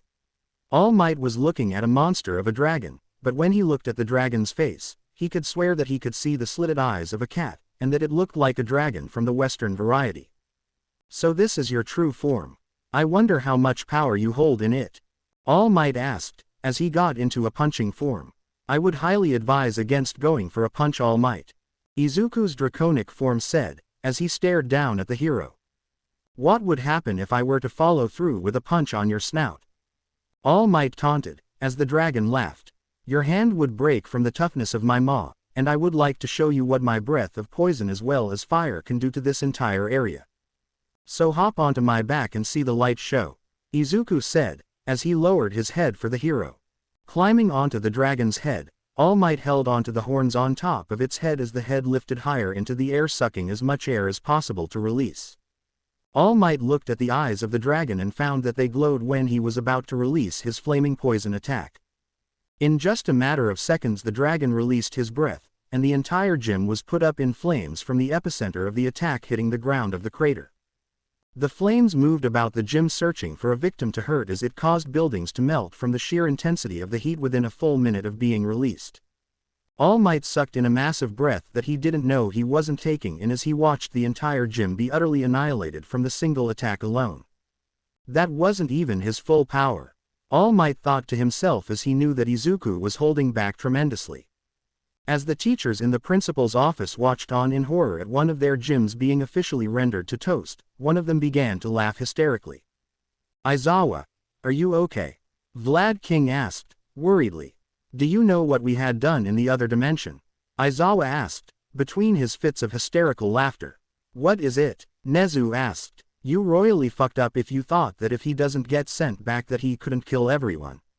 He could annihilate the planet from that very attack alone if it does that much collateral damage in a full minute," Aizawa said, pointing to the screen. "Young Midoriya, do you wish to become my successor after training your body to use my power?" All Might asked, as he stared at the dragon beneath himself. "I would love to become your student again, All Might. If I could change anything about what happened to my world, it was your death at the hands of All for One at Kamino," Izuku said, staring at the hero once again. The hero nodded his head as he jumped off Izuku's draconic head and landed with a huff on the ground as Izuku's form lowered enough to reveal that he was as naked as the day he was born. Midoriya Shonen, you might want to get some clothes on," All Might said, with a slight sweat drop on his face. Izuku asked, before looking down. "Oh god damn it," Izuku called out, as he ran off. Izuku woke up within the house that Principal Nezu had acquired for him on the land of Ua. He had no idea as to how the rodent could afford all this money to give him a house essentially for free, but he wouldn't take any kindness and throw it out the window. He walked through his home as he stared at all the things that were missing from his old room as they were displayed for all to see around his halls. All of his hero merchandise from his old apartment were brought here in order to make sure that his stay here was more comfortable. He knew that he would have to face the 1A class soon, but damn it, he really wanted to stay home and do his homework there. He found his kitchen as he started on making some breakfast that he found was delicious from Issei's world. Bacon, eggs, milk as well as cinnamon toast. That was what he was talking about. Get your minds out of the gutter. He was purely thinking happy thoughts, not about his dead family, that he will never get to experience this with ever again. Izuku stopped making his breakfast as he remembered Seraphal's face whenever he made breakfast for the family.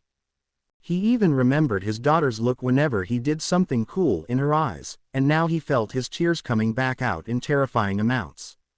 Finishing his breakfast, he sat the dishes at the table as he went and sat down at the couch within his living room as he felt every emotion that was brought over from the loss of his family.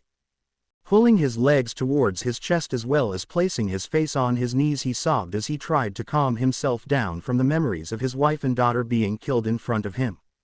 He was about to devolve more into his nightmarish memories when a knock was heard on his door. Wondering who it was, he moved towards the door, completely forgetting that he was crying moments earlier.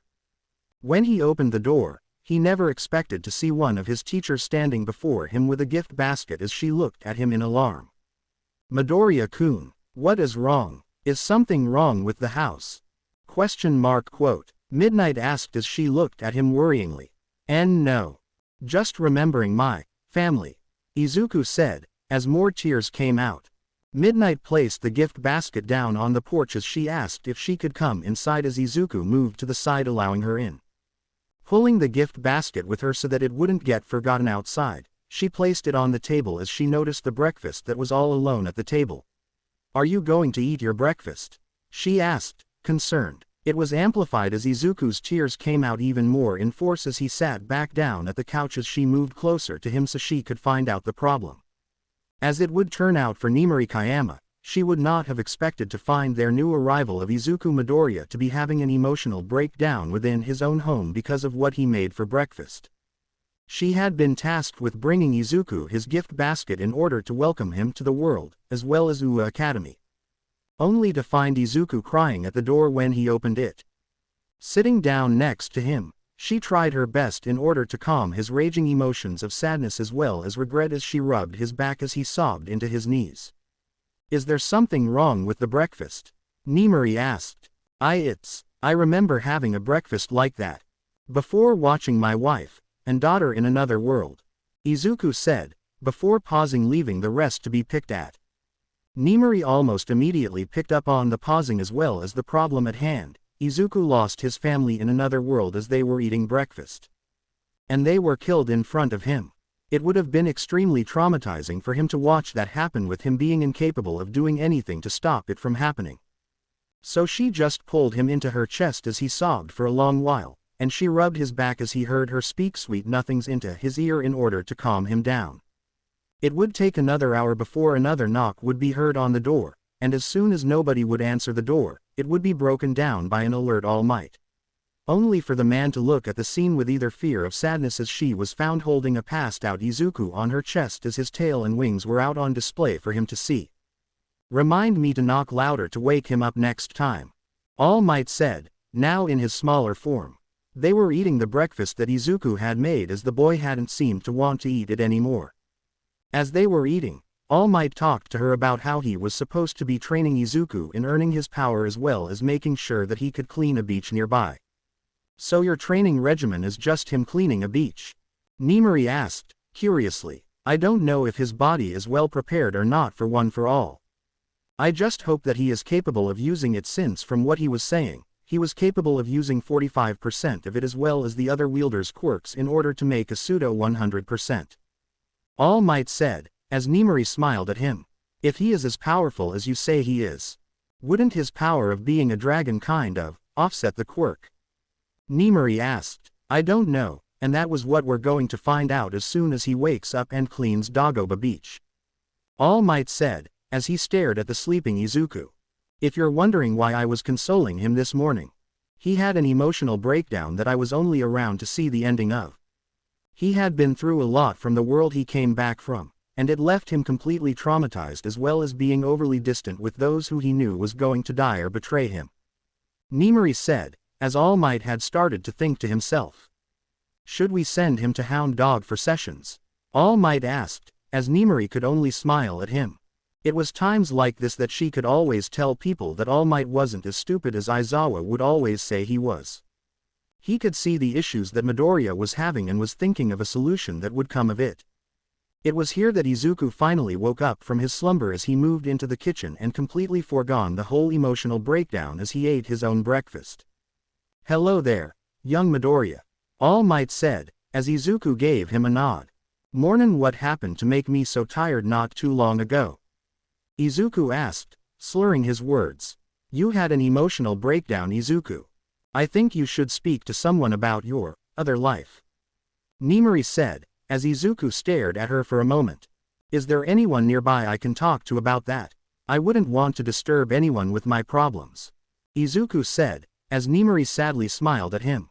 "Don't worry about that, young man. Hound Dog is a certified therapist, and he talks to the students who are having a hard time at school as well as need therapy," Nimari said, as Izuku nodded his head. Pulling a phone from seemingly out of nowhere, Izuku called the Hound Hero in order to schedule a meeting with him about his old life. Once that was done, Izuku fully woke up as he stretched his back and arms before stretching his legs. Once that was done, Izuku looked over at his old mentor as the man stared at him with a mirth that was not left alone by Nimari. "Well, if you are done with breakfast, let's head over to Dagoba, so we can start your strength training," All Might said, as Izuku walked outside the house with him. "You can stay here if you want, Midnight-san. I wouldn't mind," Izuku said, offhandedly as he closed the door. Once his presence and All Might's were gone, Midnight looked at the doorway as she smiled at the gift basket. "Well, now that he is gone, how about I prepare him something that he is bound to like when he gets back? Oh, I just hope he tries to take me. I haven't been capable of getting a boyfriend ever since Shota came out as gay," Midnight said, as she grabbed the basket and left for one of the rooms. As Izuku and All Might arrived at the beach, Izuku could remember the amount of time it took him to clean the beach back then. It was to get him prepared for the entrance exams as well as to allow him the time to be capable of holding the power.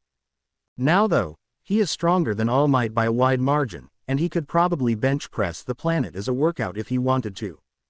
So as he moved forward towards the beach, his mentor began to speak to him. All right, young Midoriya, we are only doing this for a couple of days. From what your strength and power show me, you are more than capable of wielding my power, and within the next couple of days, you will be cleaning the beach in order to make sure that it is clean for everyone to use. All Might said, as Izuku had already began training. It was hilarious to see the man's face as Izuku was already lifting the truck as well as another semi out of the area like it was nothing. It had been a few hours since they had arrived, and Izuku had already cleared about 25% of the beach within that time slot. I believe that will be enough for us today. You did a good job of clearing the beach in quick succession. To think that you already did this before, now I think I am losing power over your training.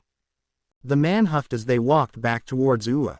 Well, I did clear it before in my world, but if it makes you feel better, it took me 10 months to clear it without the use of a quirk of power from the world I just came here from. Izuku said, as the hero laughed. 10 months. This will take you at least 4 days.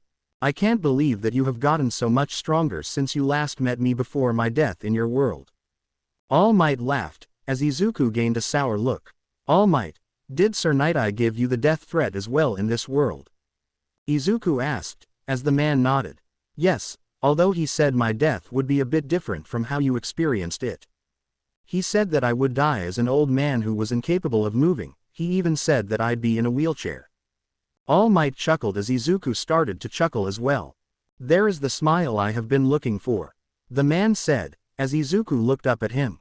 What do you mean? Izuku asked. Well, ever since you first came here, you had always been sad as well as frowning since you were found at the USJ. I just hope that hound dog will be able to help you in clearing your mind that it wasn't your fault that your family died. I know that, it's just. I wish I could have been faster. I could have saved them if I was just a bit stronger. Izuku said, clenching his fists. Did I ever tell you what my master told me a long time ago? All Might asked. No, what did she tell you? Izuku asked, as All Might looked to the sky. She told me that the heroes who smile are the ones who are the strongest. I take what she taught me and bring it out in others. I make them go plus ultra since I am going to retire soon. But from what she told me, it seems like I should teach the same onto you. I can only hope that your smile can come out more often. All Might said, as Izuku sadly smiled. It might take a long time, All Might. Izuku said, as he looked at the sunset. That is something that I have time for. Also, I take that as a challenge. The hero said, as Izuku and him laughed. They soon arrived at Izuku's home within Ua as they were closing in on the small house in the middle of the woods. Well, this is where I will drop you off at. See you tomorrow, young Midoriya. All Might said, as Izuku smiled at the man fully. As he walked over to his house, he could smell something good being made in the kitchen, so he walked into it only to bleed out of his nose. Standing in his kitchen at the stove was a naked woman who had long navy blue hair as she swayed her ass as she danced to the music that she was playing. She was so into her music that she hadn't heard Izuku return back to the house, and now that he was here, he couldn't keep his eyes off of her. A horny part of his mind tried to reason with him that since he was now single that he could take her now, but the logical part of his mind would state that he would be attempting to replace Seraphol. But the logical side was slowly losing on the battle as his body moved towards the heroine as she danced at the stove making whatever she was making. Within a few more seconds Izuku was standing behind the woman as he poked her on the shoulder, gaining her attention, and as she turned around, she accidentally smacked him in the face with her breasts. As that happened, Izuku was sent to the ground as she casually slipped and fell on top of him in a role reversal kind of eki anime. And Izuku was blushing profusely as Midnight stared into his eyes as his body was underneath her as she was above him as she lifted her body upright. Izuku's eyes kept their strength going for her eyes as she looked down at him from above him. And she smiled at him. Giving him a wink before jumping off of him, she went back to cooking as she asked him a question. So when did you get back? She asked, as she cooked. I got back a few minutes ago. Entered the kitchen to find my teacher, who is beautiful by the way, in here cooking something. Izuku said, muttering the beautiful part. Thank you for the compliment, but you are being too humble. Well, I am making katsudon. I believe that you stated that it was your favorite before being taken to another world. Midnight asked, as she looked at him receiving a nod. The food was being created further before Izuku felt his pants tighten as he stood up from the table abruptly. I'm going to take care of something real fast, Izuku said, zipping away from the kitchen. Well, it seems like my mastery is needed, Midnight said, as she placed the dishes in the microwave to keep them warm as she licked her lips and followed Izuku's trail towards where he was. Izuku was cleaning the beach again as he looked out at the ocean as it was seemingly showing everything that he remembered from his world. Before it went to shit, Izuku had been cleaning the beach for the last few hours and was almost complete with it as he was clearing up the last big pile of garbage as well as broken vehicles in it. As he used his draconic strength to finish up the cleaning, he never noticed how All Might had been watching him from afar on the railing as he stared out at the ocean in happiness as well as awe. He's truly the only one who could wield the power. I can see why my alternate universe self had chosen you. Young Midoriya, All Might mumbled to himself as he saw the sun set over the chiseled body of Izuku. He smiled as Izuku cleared up the last of the garbage and was slowly making his way back up the steps to his master. You've done well, young man. I am so proud of your progress as well as the amount of time you've spent with Class 1A. All Might said, smiling. I said this in my universe dimension. But all of this feels forced, and it feels like I forced you to pass on your quirk to me instead of you choosing me. Izuku said, as tears came out of his eyes. Don't worry, young man. I am fully believing that you are the right successor for me. I had all the time in the world to get past the barriers that you erected up based on past experiences to protect your mind and heart.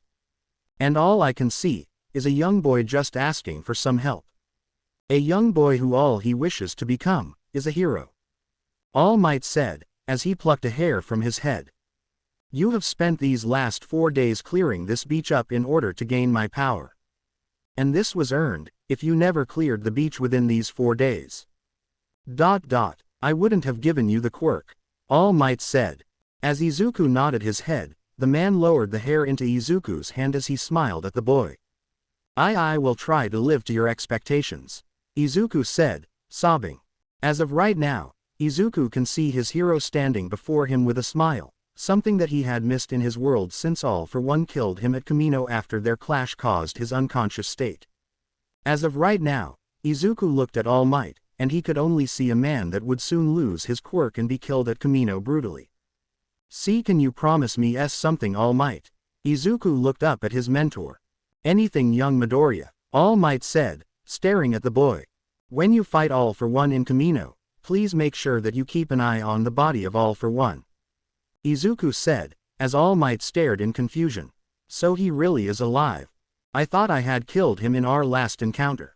All Might said, thinking to himself. All Might, in my world you kept your eye off of his body and he gained the upper hand by waking himself up for a microsecond and pierced you through your chest with multiple quirks ending your life. Please don't lower your guard when you think the man is down. Izuku pleaded with the hero as All Might pulled Izuku in for a hug. Don't worry, Midoriya Shonen, I will do my best in order to make sure that death does not come to pass. All Might said, as he stared at his student. About 3 hours later, Izuku was seen at Uwa training by himself as he was using the power of One for All to his benefit.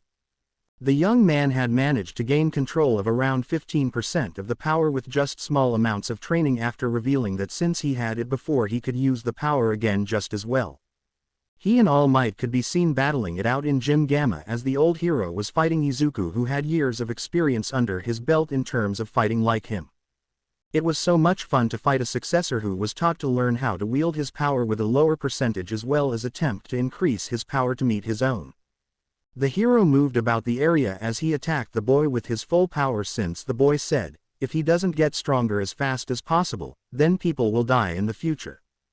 The hero, taking these words to heart, had fully gone on the offensive to fight his student with all his power. He was genuinely surprised that when he used the power he gave him after about 3 hours that his defense had increased dramatically.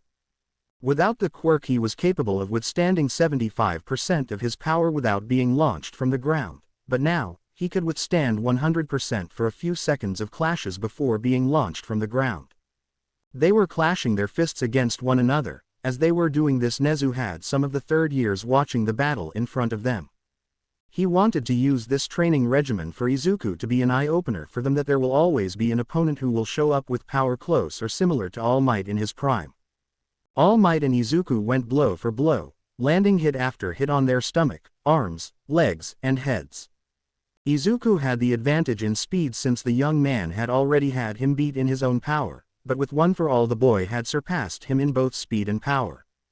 The only thing that the hero had on the boy was that he had more experience than him. As the boy only had around 30 years of experience, he had around 45 years of experience in fighting.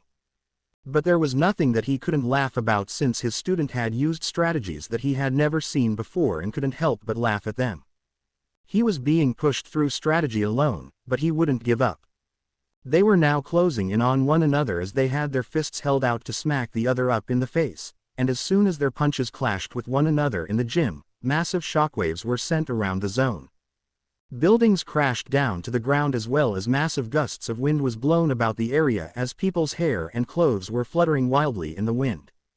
With one final explosion of force, a massive cloud of dust had covered the area between hero and student. All Might knew that it wouldn't put Midoriya down since he had the defense of a dragon. A young one at that. So imagine his surprise when the smoke clears that young Midoriya is not only knocked out, but he was so injured from their clash that his left arm was broken completely and had a glaring purple color to it. All Might moved closer to his student, placed a few fingers on his neck to see if he still had a pulse, and he was relieved to know he did. Picking his student up from the ground, he left the area to get to Chio in order to get his student healed. It wasn't much longer than leaving the gym that Izuku returned to the land of the living as he looked at the hero holding him. I lost, huh? Izuku mumbled as the hero laughed. You did well, young man. Not anyone can keep up with me at 100%, although if I had to tell you, you forced me to use around 150% of my power just to make sure that you were knocked out. All Might said, chuckling. Izuku chuckled a little before groaning in pain as All Might and him arrived at Chio's office as she got to work on setting his body right. I will tell you how many times I had to deal with students who kept breaking their body parts. I better hope that you don't keep coming here anytime soon after this. Chio said, as she watched as Izuku gained a slightly fearful expression. Sorry, training with All Might had gotten a bit out of hand. Izuku mumbled as the woman gave him a few gummies. Take these, they will restore your stamina. Spend some time with Class 1A, they will help you regain some energy from your training. I need to talk to All Might for a moment, Chio said, as Izuku nodded and got up from the bed and stumbled out of there. Now that they were alone, Chio slammed her syringe cane over All Might's head in anger. Ow ow ow ow ow ow. What was that for? All Might asked. You bull-headed numbskull, what do you mean what was that for? ? You nearly killed your student with an attack over 150%. If he wasn't a dragon or a young one at that, he would have been killed from the amount of force you placed on his body.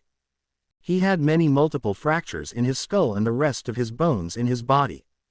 If you broke his skull at the front of his face, he would have bones poking through his brain and making him brain dead from your fight. ? Chio yelled angrily at him. I'm sorry. I just wanted to see how well he could use the power without breaking his limbs. All Might said, worried for more punishment.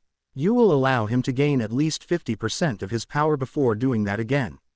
He almost died from that fight, and you will be needing to keep your power down a lot more since you ran through at least an hour's worth of your remaining time. Chio said, as we returned to Izuku. Izuku was walking towards the Class 1A dorms of Heights Alliance. He had been thinking about what he could have done better in the fight against his teacher. He couldn't get more thoughts into his head when he arrived and saw the class playing video games and roughhousing with one another in the main lobby. What is going on here? Izuku asked one of the girls at the table. Oh, they made a bet of who would be stronger and are fighting because one lost and the other is defending his win.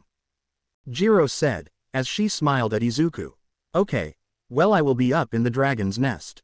Izuku said, as the girl nodded her head and went back to studying for a test. Izuku walked up the stairs and made it to his dragon's nest, as he called it, in order to lay down and fall asleep. As he placed himself on the gathering of hay as well as wood, he never noticed how another person was in his room staring at him as he fell asleep on his bed. As soon as he was completely out from the training for the day, the person in his room moved out of hiding as they moved closer to his body as they watched him transform into his draconic state. Since it was sleeping, they moved themselves to where its paw was in order to lay down next to it. They had wanted to know about how warm Izuku's draconic form was, and as soon as they placed the giant paw over them, they felt that it was really light as well as soft. Just as they were about to fall asleep as well, Izuku pulled his draconic tail over his paw and covered the person with it, as if it was a blanket. The duo would fall asleep next to one another, Izuku unaware of the invader of his room as well as who they were. We get a closer look at who had entered his room, and they had long green hair as well as the hair was slightly curly, and they had sharp teeth as they smiled in their sleep and mumbled, "I can't believe that I am sleeping with a dragon."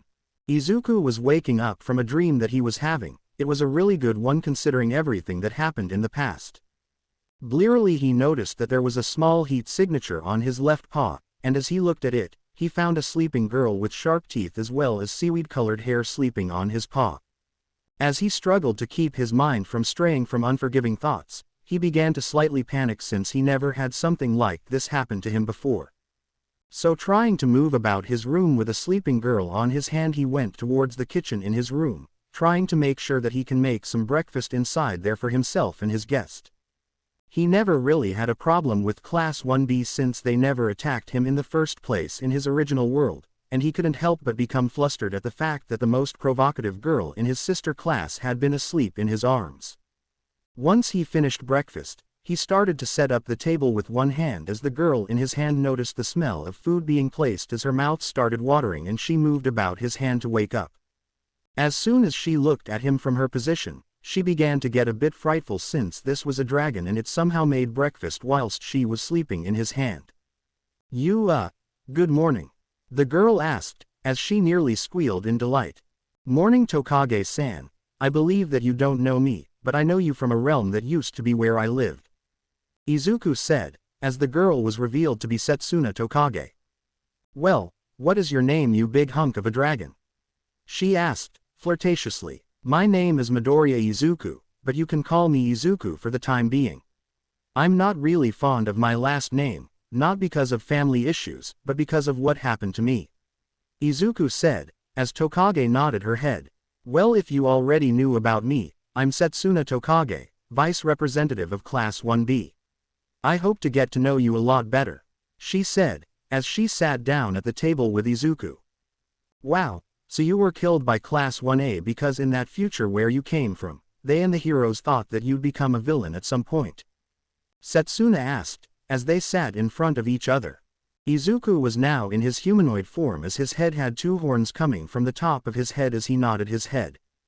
"I was so powerful already that they legitimately needed to catch me and Shigaraki off guard in order to kill us both before we could do anything to stop them. What hurts me the most was that it was Principal Nezu and Uraraka-san who came up with the idea," Izuku said, somberly as he drank some tea. "Well, this version of your classmates really do care about you. Don't let them feel left out of your life since they aren't the same as the people you met," Setsuna said, as Izuku stared at her softly. "I can't just get some trauma out of my head like that. It was really traumatizing for me. The people that I called friends, the only ones who were my friends ever since I was 4, had betrayed me all because they thought that I'd become a villain drunk on power when I became a pro-hero. I can't exactly fault them for that because of that one saying people used to say about heroes and villains. You either die a hero, or you live long enough to see yourself become the villain. I know that they were just scared, but it really hurt me mentally because of the fact that I had been betrayed by the very first friends I had made. Only for them to regret their decision as soon as I was dying," Izuku said, as he started to tear up. He never really liked talking about how he died the first time. It was incredibly painful. More painful than being bullied by Bakugo for his entire life and being exploded every second of every day. "What did you do after they landed that lowered guard attack on you and Shigaraki?" Setsuna asked, worriedly. "I decided that if nobody wanted to be my friend and that they only were friends in order to betray me." I might as well completely erase myself as well as Shigaraki with the only way I knew how with my quirk at the time. Izuku said, as Setsuna gained a small flash of what happened from Izuku blipping it into her brain. From what she saw in the small, minuscule amount of time needed to see, she was horrified that Izuku had to resort to literally blowing himself up with the accumulated power of his quirk, that wasn't even at full power in his fight with Shigaraki by the way. Although she kind of put the dots together when she saw an image of Izuku glowing yellow and a massive explosion emanating from him taking out one of the traitorous bastards. Yeah, I can kind of see what you did in order to do that, but why would you blow yourself up? Your quirk isn't that powerful, right? Setsuna asked, as Izuku told her about his quirk. My quirk's name isn't superpower like I told the class. My body was already that of a dragon, so introducing a multitude of quirks really fucked up my body. My quirk's true name was One for All. It was derived of a villain that had been thought dead for a few years since All Might was the one to end the man. But he failed. The man who created my quirk was originally his brother's, Yoichi Shigaraki. He faced off against his brother about a year and a half after gaining a stockpiling quirk that his brother found and stolen. Unknown to both brothers though, Yoichi Shigaraki had a quirk all his own, the ability to pass a quirk on to the next. Izuku said, as Setsuna was now completely invested in this story. From Yoichi the quirk was passed on to the second user. His name was lost to time, then came the third who both second and third were the ones to save Yoichi from his brother and allowed him to gather the strength to fight said man. But I digress. Once the first was killed, then All for One the villain I was talking about, chased after the second, since he now had the quirk, but for some reason by the time All for One would find the second user, he had already passed it on as he was holding off the villain. Some time would pass and third would find another man who was not wishing to become a hero, but decided to take the power himself. His name was Hikage Shinomori. He had a quirk that was really useful to me in my old world. Izuku said, as Setsuna nodded along. Third would be later killed in battle against All for One, but fourth during that time had been training the power in order to stockpile as much power as he could before something horrifying happened to him. His body couldn't keep up with the strain the power of One for All was dishing out on his body, and it started to rapidly age him. By the time fourth was about to die, he found fifth, a young underground hero who had the ability to cover his tracks with a mere smokescreen. As soon as the quirk was given away though, All for One appeared and battled the fourth user in order to try and take back One for All. Izuku said, as Setsuna nodded her head. Unknown to the both of them there were people standing outside his room hearing all this and were writing it down. As soon as fifth had managed to escape from the hands of All for One, he went off to train by himself and was found very quickly by All for One. He used his quirk in order to attempt to escape from the villain as much as he could, but that was when he found sixth, a man who was going by hero name Lariat. Banjo Daigoro was the sixth user of One for All, and he used his skills with his quirk Black Whip in order to make sure he escaped and went into hiding from the symbol of evil. Although, that only lasted for about a year or two before the villain finally found him and once again, the user of One for All had managed to hand off One for All to the seventh user of One for All. All Might's original master, Nana Shimura, she was like a mother to All Might as she found him on the road as he tried to defend the people from villains and criminals as a young man. He was the most impressive thing she had found since he had been fighting without a quirk to protect the innocent, and he told her about his dream once she took him on as her charge. Izuku said, as Setsuna and those listening on the conversation. Wait, so All Might being the symbol of peace, that was his dream? Setsuna asked, as Izuku nodded. He told his master that he wanted to bring a light to the world and bring a smile with it to let the world know that he was there, and that there was nothing to fear from criminals and villains. He knew that at the time, the world needed a symbol that would cause all villains and criminals to fear the presence such a man could bring. So he worked hard to attain his goal of becoming the symbol of peace, but it wouldn't last much longer after that. That All for One would find them. Izuku said, looking down. He killed Shimura Nana, didn't he? Setsuna asked, as Izuku nodded. Out of all the users of the quirk I now bear, Shimura Nana was killed in the most brutal fashion. She was quite literally destroyed within a massive explosion on an island that All for One had found them doing their patrols on. At that point in time All Might was a young and upcoming hero who was fresh out of UA and was learning the ropes from Nana. She was the longest living person who held one for all since fourth, but she wouldn't be the last. All Might would hold on to the quirk for so long, that he outshined the previous holders because of the one thing that they didn't or couldn't prevent. Izuku said, as Setsuna was looking at him in anticipation. All Might before gaining the quirk one for all, was quirkless. Just like me, Izuku said, as Setsuna looked at him weirdly. But that's impossible, he had a quirk since he was born. Setsuna said, as Izuku shook his head. If All Might had a quirk he was born with, the amount of power he had accumulated during his first year of being a hero would have rapidly aged him to the point that he would have died of old age before meeting All for One. Izuku said, as Setsuna stared at him in shock. How long would someone, like me, would last if I were to hold this quirk? Setsuna asked. You would probably last maybe a year, maybe 2 without your body breaking down from having not 1, but 7 different quirks that aren't yours. Izuku said, as Setsuna covered her mouth with her hand. How are you able to hold the quirk then? You had quirks stuffed into your body. Setsuna asked, as Izuku stared at her. I'm originally quirkless, and that means that they can stuff my body with as much quirks as they want. A quirkless person is actually perfect for holding multiple quirks. I should know because I was capable of using the previous wielder's quirks in my old world. Izuku said, as Setsuna looked at him funny. How were you able to do that? ? She called out, as Izuku flat out told her. One for all reached singularity. With me as the wielder, I was able to manifest the previous user's quirks. And it started with Black Whip during a training exercise between Class 1A and 1B as they were training, and a student named Hitoshi Shinso was within your class learning to become a hero with all of us. I was royally pissed off at Monoma as he was getting on my nerves to the point that Black Whip manifested and started raining havoc on the entire training facility.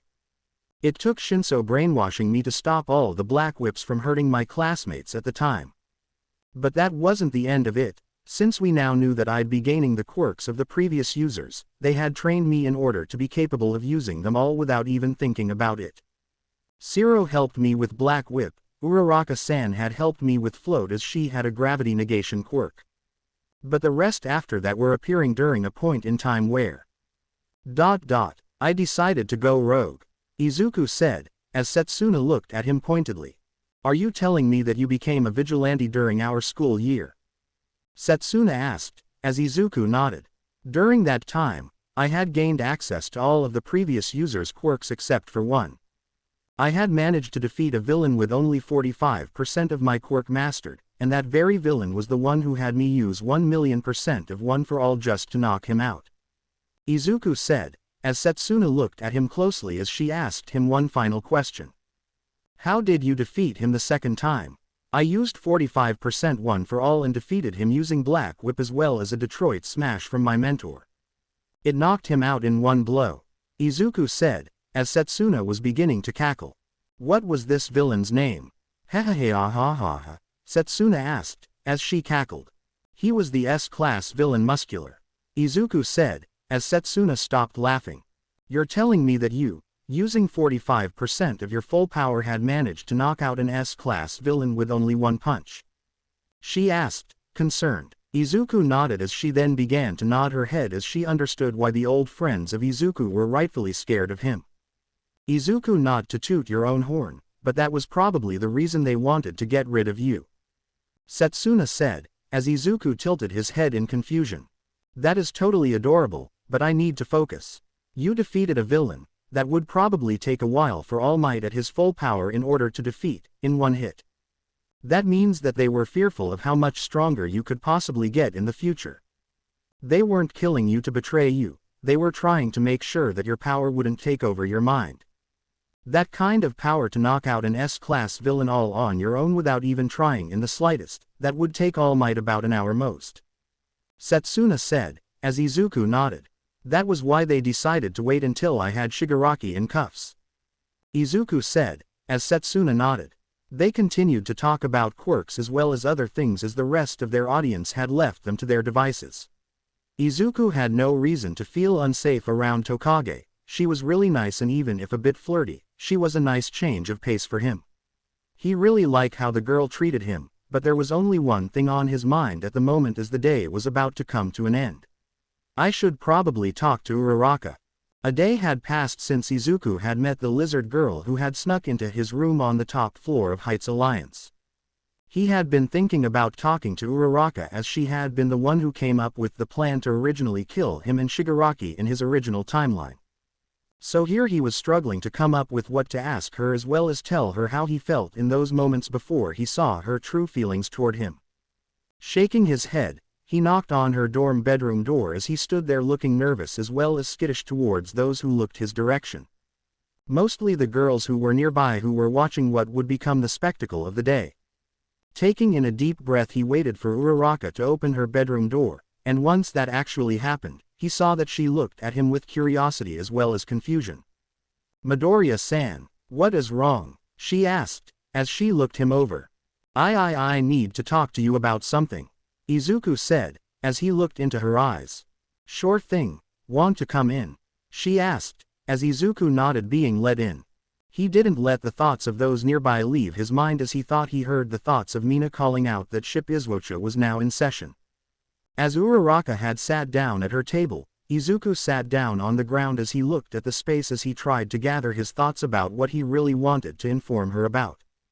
"What's wrong? You don't seem to be very happy about what you're about to tell me," Uraraka said, as Izuku looked even more timid now. He didn't know why he felt this way towards his first friend from his old timeline, causing these kinds of feelings to come up now. He felt his stomach fluttering like butterflies as he took another deep breath. "Uraraka-san, I need to tell you about what happened from my timeline of events that led to me coming here," Izuku said, as Uraraka moved over to her bed. As soon as she was situated, he talked about how his year at UA was in his timeline, how things appeared to be very similar to this timeline of events except for the fact that the Izuku of this world had killed himself seeking the sweet relief of happiness that death warranted to him. "From that day forwards, I had decided to go out on my own and become a vigilante to try and take in All for One again. Only for it to backfire on myself twice as hard. I had managed to defeat All for One, but it cost me at least a portion of my sanity. And it wasn't much longer after that I had to fight Shigaraki Tamura," Izuku said, as he gained a pained expression as he placed a hand over his chest. "What happened? Why are you holding your chest?" Uraraka asked, concerned. "Just a phantom pain of what happened as soon as I had managed to get Shigaraki Tamura to actually surrender," Izuku said, as he lifted his shirt to show one literal and seemingly painful scar covering the middle of his torso, right where his heart was located. What caused that?" Uraraka asked, placing a hand without a pinky finger on of his chest. I was betrayed by those I thought were my friends," Izuku said, as Uraraka gained a sad as well as pained expression. Why you were betrayed by your friends?" Then that means," Uraraka got ready to state as Izuku finished for her. "You were a part of those friends. You didn't do anything against me physically. But you did make the plan to take me down," Izuku said, as Uraraka couldn't understand what could make her do that. Why would that version of me do that?" Uraraka cried out, as she placed a hand over her mouth. I was your first friend at UA, right? Why would I do that to you?" Uraraka said, as she grabbed Izuku's shoulders. Because I was a threat to the future. Nezu had come up with a theory that at some point I might come to the conclusion that to keep the smiles of my friends. I would kill those who stood in my way. And he couldn't be even more right than he thought," Izuku said, as tears started to flow from his eyes as he remembered the world he just came from. "Why you died though? How would you make Nezu's prediction come true?" Uraraka asked, as Izuku looked at her. Just because he said that I would do it doesn't mean that I would do it here. I lost everything when I went to a new world, a world filled with magic, supernatural creatures, and more.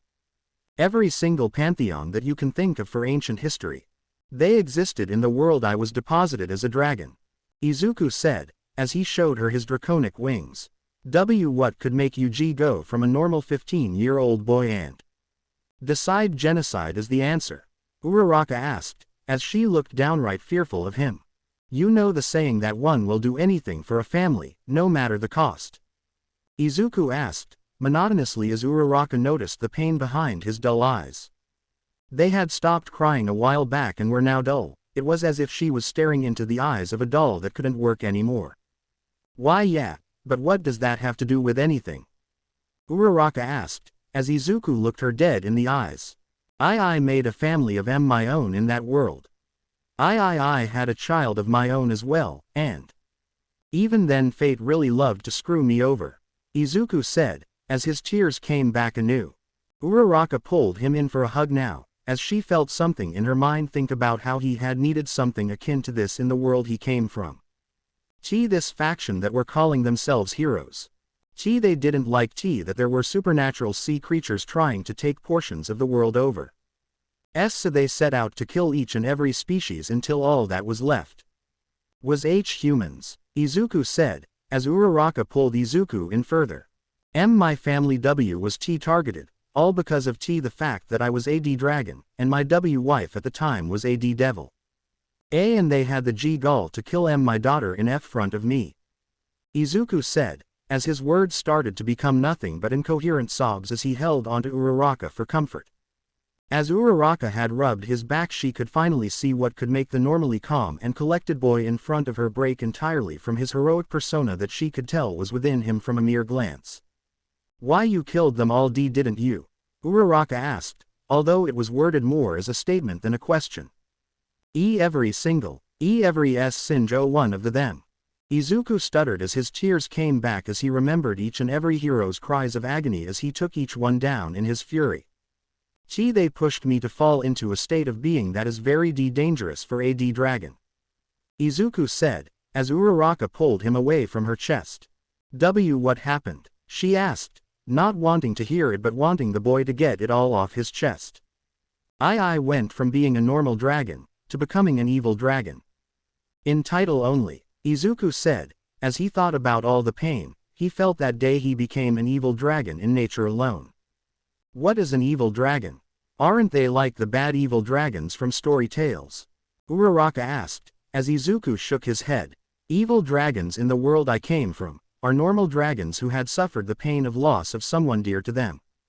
Or they lost their moral compass, forcing them to fall into a category where they are in a morally gray area. They can still be kind creatures, but their attack potency as well as power are increased by dozens of times. For me to become an evil dragon, a lot of things happened to where I had to suffer the loss of those who I had bonded with. If someone is bonded with a dragon, they are connected to that dragon for life. Their life is extended to the lifespan of that dragon, and they become an entirely new entity, one that is half dragon and half human. Izuku said, as Uraraka nodded. But with the death of the ones who I came to love and start a family with. I lost it. Without them, I couldn't hold my anger as well as fury from their death back. I only left one survivor before taking my own life again in that world, but at the same time I had destroyed the planet itself, making sure that my only friends I had left got into the dimensional gap before I did it, Izuku said, as Uraraka looked into Izuku's eyes. They had been talking for about 2 hours now, as Izuku had now started to slow down his crying enough that he could just sit in a small corner of the room, looking like a kicked puppy. Placing her hand on Izuku's bed of hair, she rubbed his head as she used her fingers to scratch at his horns that were protruding from his head. As soon as she did that, new tears started to come from the boy as he leaned even more into her touch as she looked stunned and was stunned even more when she had heard a purr from his throat. Stopping immediately, she looked at him with confusion as well as fear that she went too far as Izuku gave her a look as if stating that he wasn't finished. Sorry, but your hair is really soft. Same for your horns, Uraraka said, as Izuku laughed a little. Don't worry, but the reason I was crying was because my old wife would do the same thing whenever I was sad, Izuku said, as he looked at the locket that Uraraka just now noticed he held onto his hand. Can I see who was in the picture? She asked, as Izuku opened it up for her to see. They look really beautiful. What are their names? Uraraka asked, as Izuku smiled at the images. The woman with black hair as well as blue eyes is named Seraphal. Seraphal Leviathan, one of the leaders of the underworld from the world I came from.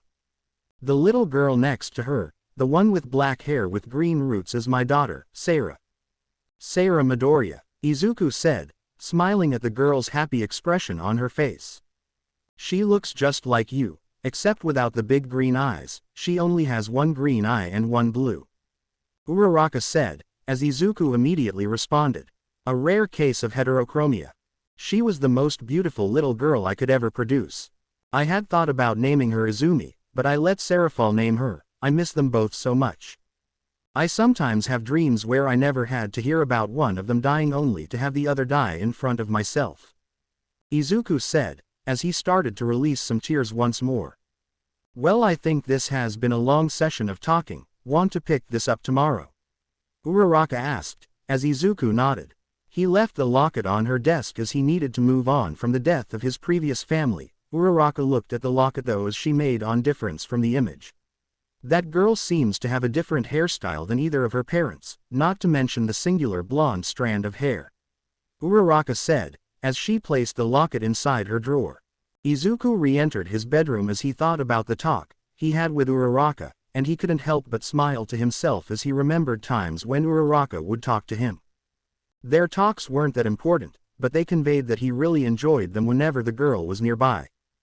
Thinking about what Ochako would have been like as a mother, he couldn't help but think about her in the kitchen helping him make dinner as their 3 children ran into the kitchen.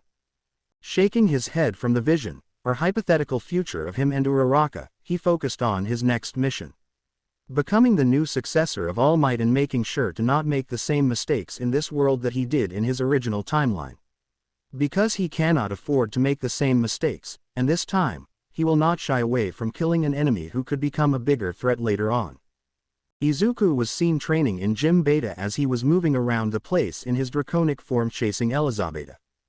The girl had red lightning moving about her that Izuku recognized almost instantly since he had emerald lightning when he used one for all himself. He had helped the young girl with her explosive quirk that hurt her dramatically whenever she used it. He also found a kindred spirit in her when she told him that she was quirkless for the first 15 years of her life up until a few months ago. So with her consolidating that Izuku was quirkless in the world he had come from originally, she was happy that she wasn't alone in that aspect. And with how Izuku was training the young girl, the boy couldn't help but be happier that she wasn't making the same mistakes he did when using the power. She had only needed assistance in using the power across her body without hurting herself, and Izuku provided the kind of opponent she needed in order to master her power without hurting herself in the process. The two had clashed in the sky as Izuku had transformed into his hybrid form that allowed him to have the power of his dragon form but with his human look massively mutated. They moved across the entire gym as they appeared and disappeared with their class watching the two move from afar. Remember when Izuku said that he wouldn't be joining the sports festival a few weeks ago? Ochako asked one of their classmates as they watched the battle unfold. Yeah, I thought that he wasn't taking us seriously, but with this fight. I can certainly say that I am personally glad that he wasn't in the tournament portion of the sports festival. Momo said, as she watched both Izuku and Elizabeth clash many times creating small shockwaves with their strikes. That's just how Deku is though, looking down on others. It's what he does best after all. Bakugo growled out as he activated his quirk instinctively. Yeah, in your head. Jiro said, as the boy growled at her in response. By the time Izuku and Elizabeth had clashed one more time in the air, the young girl couldn't take the power of the boy anymore as she fell to the ground knocked out. Landing near her and picking her up in his arms, Izuku looked at his classmates, at least what they looked like once more. He was way more guarded around certain individuals as they had watched him fight, and he hadn't talked to anyone else except for Ochako since the sports festival was announced. Izuku was now seen walking through the school grounds as the young man was in search of his teacher for that day since he was far ahead of them in terms of academics. Entering the principal's office, he soon found himself staring at the principal of Ua High School. Sitting down in the seat in front of him, both individuals had gone over many different things that happened in the world before getting right to his homework as well as assignments for the future. You know what happened to Ingenium, correct? Nezu questioned as Izuku nodded. Well, I want to know what you think the boy will do. Will he try and get some revenge on the hero killer for what he did? Nezu asked, as both were at this point in time playing a chess game. Yeah, it's not even a challenge about what he would do, the hero killer put his older brother, someone Iida looks up to, in the hospital. Iida will be out for blood, so whatever you do, make sure that he cannot go to Hosu. Izuku said, as Nezu stared at him. Isn't that what happened in your world though, how he learned to never let vengeance take over his mind? Nezu questioned Izuku. That is true, but I would rather him not have to deal with someone as strong as the hero killer at this point. I might not be powerful enough to save him this time around since I don't have one for all at this point in time. Izuku said, as Nezu stared at him. You know about All Might's quirk?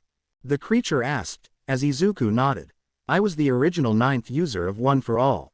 I should know that All Might's training someone different from me, especially since if I were to take One for All right now, all the quirks inside of me would immediately kill one another until my body couldn't handle it anymore. Izuku said, as their chess match continued. Do you have any ideas about what your hero name is going to be in this world? Nezu asked, as Izuku nodded. The Emerald Dragon King, D-Drake. Izuku said, as Nezu nodded his head. The day continued as Izuku walked through the school learning everything he could from his teachers as well as higher-ranked students within the school itself. He knew that his internships with Nezu would have him most likely searching actively for the hero killer stain. Especially since Nezu loves to create chaos wherever he goes, and Izuku was completely fine with it at the point in time as Nezu stared at Izuku for a moment on his cameras. He might be All Might's spiritual successor, but I need a successor of my own. I am getting old in age, so I believe having a Dragon King who can reach the ages of gods will be perfect for my replacement as Principal of Ua. Nezu chuckled as he drank some tea. As Izuku entered the cafeteria, the young man had noticed how Setsuna and Ochako were calling him out at a table nearby. He walked over to sit with them as they talked about their days as well as what their hero names were going to be as heroes. Izuku mentioned who their interns should be so that they could get the best person for their skills with their quirks. Uraraka had gone with Gunhead again as Izuku smiled at her choice, and Setsuna gave a strong liking to Godzilla as the hero had been visiting Ua during his visit to Japan for a month or two, so he asked if Setsuna would like to learn from him and she jumped on it extremely fast. With everyone making their choices of internships, eventually who he was interning with came up as he informed them that he can't inform them about it, but he will tell them that his mentor is Nezu himself. So as they heard that, they knew that Izuku was going to definitely become something similar to the enigmatic principal of Ua. At least in personality at some point, but overall, the young man wasn't even fazed when he spoke about their school's principal.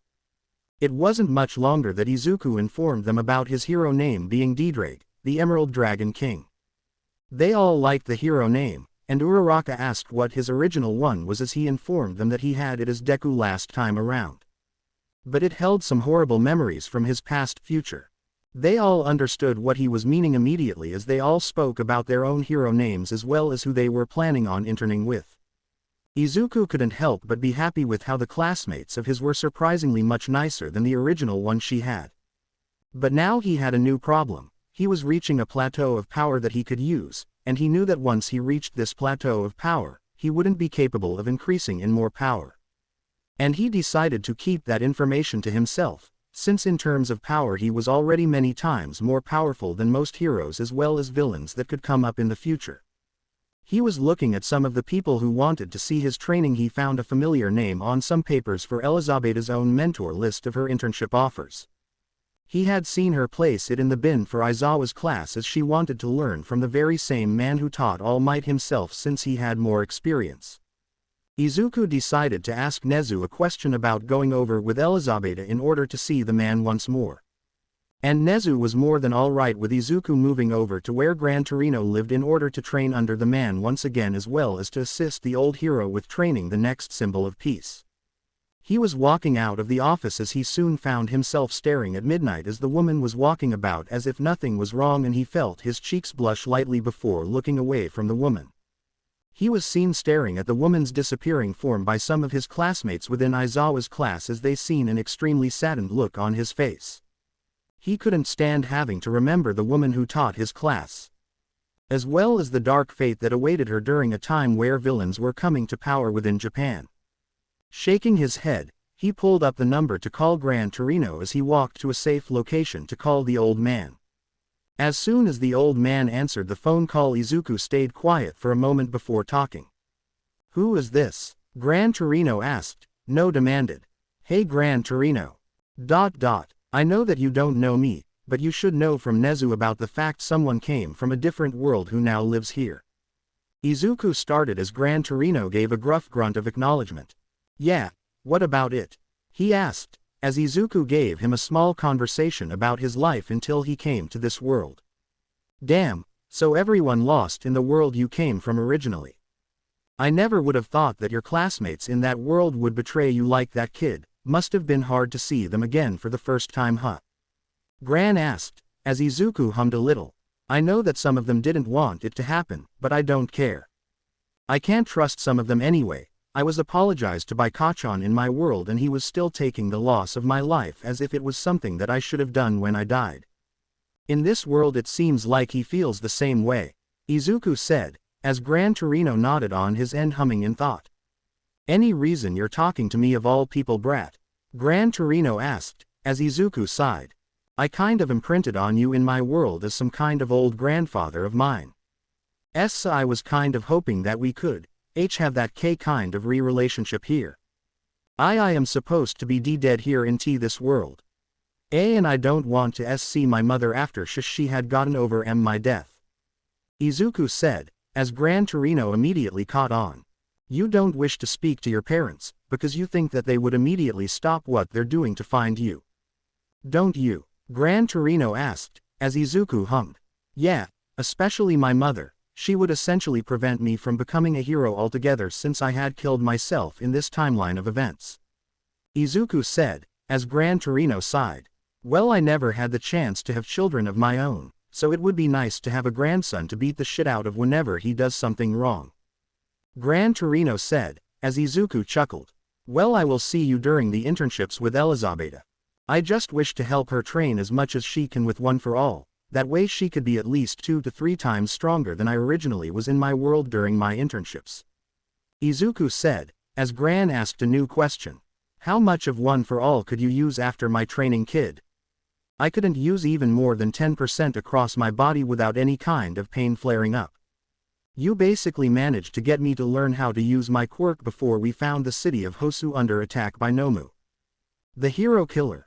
Stain was going to be there with Iida not far behind, but now that Iida will be sent somewhere else. I can't help but think that he will somehow find his way over to Hosu in order to find Stain. I got to go. I need to train some more," Izuku explained before seemingly sounding like he was in a hurry.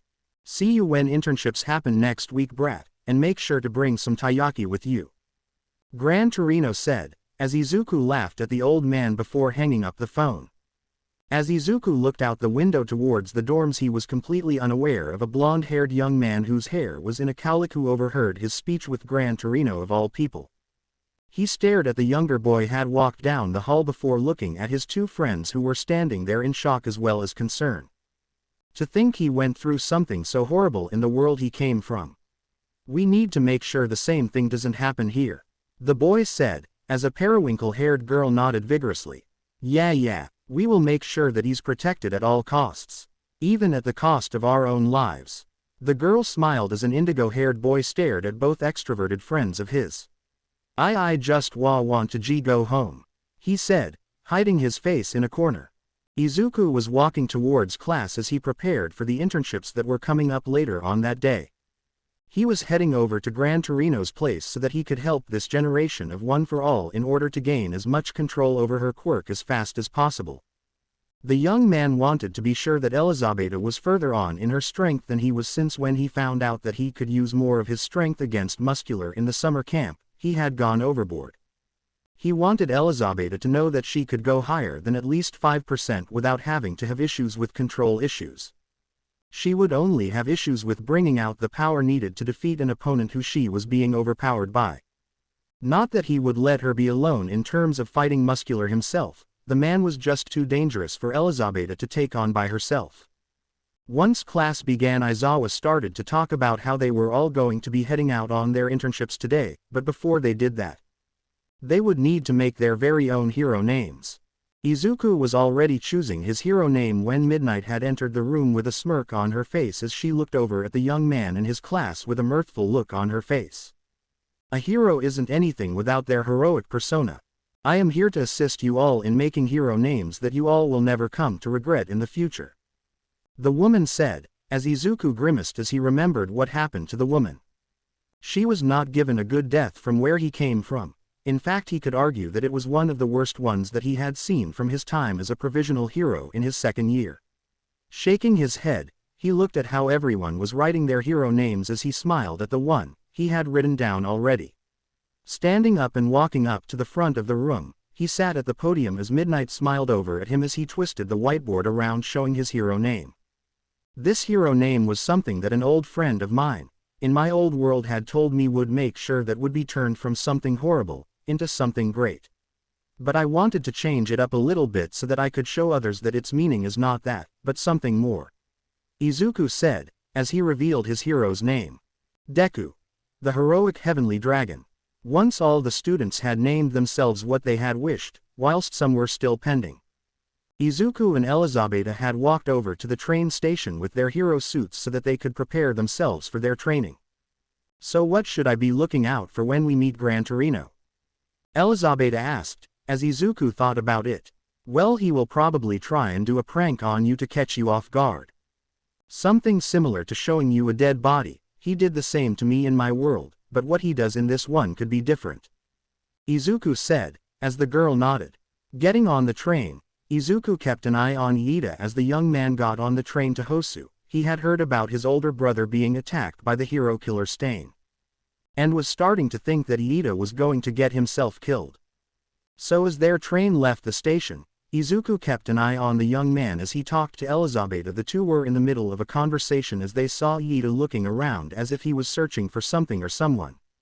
But shrugging it off his nerves, they both got off the train as Izuku looked in Iida's way once more before catching up to Elizabeth. The two had soon arrived at Gran Torino's home as they looked at one another as Elizabeth had knocked on the door, only for said door to open up with a loud creaking sound as she saw a seemingly dead old man on the ground.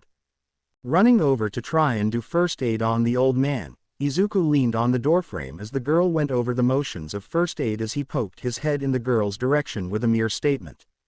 "I'm alive," he said, as Elizabeth stared at him for a moment before blushing. "Chi-chi, this is what you were talking about?" the girl asked Izuku, who was currently chuckling at her expense. "Yup, he did the very same thing to me in my world. At least some things just don't change," Izuku said, as Gran Torino smiled. "You're damn right, brat. Now can you tell me why you are here with the successor to All Might?" the old man asked, as Izuku stared at him. "I wanted to assist you in making sure that Elizabeth could use more of her quirk than I could by the time this internship is over. Last time I went through this training, I was only capable of using at least 15% of my quirk's power all over my body without hurting myself. It wasn't enough to protect myself from a villain who attacked my class a few weeks later," Izuku said, as Gran Torino nodded. "So how are you all going to train me?" Elizabeth asked, as Izuku and Gran Torino smiled at one another. "You are going to be in sparring matches against us both. You will be at your maximum power and we'll see if you can increase the power even higher so that your body can get used to its strain. Once you are around at least 20% of its power, you should be able to increase your strength with Midoriya when you all return from internships," Gran Torino said, as the girl nodded. "To make sure that this actually works to our benefit. I will be making a training room with the remaining magic I hold so that you can increase the amount of power you can wield that much faster," Izuku said, as a magic circle appeared in his hand. How much magical power can you use, young man?"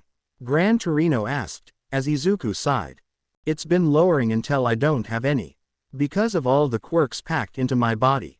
It's taking more power to keep them all in control with my magic alone. It won't be long before I will not be capable of holding back my much more lewd thoughts from surfacing," Izuku said, blushing slightly whilst looking away. "All right, with that stated, let's begin the training of one Elizabeth Tatarogan, the successor to the symbol of peace," Gran Torino said, as Izuku finished the spell. Once all three of them had entered the small room, they looked about the place as Gran Torino asked Izuku a question about it.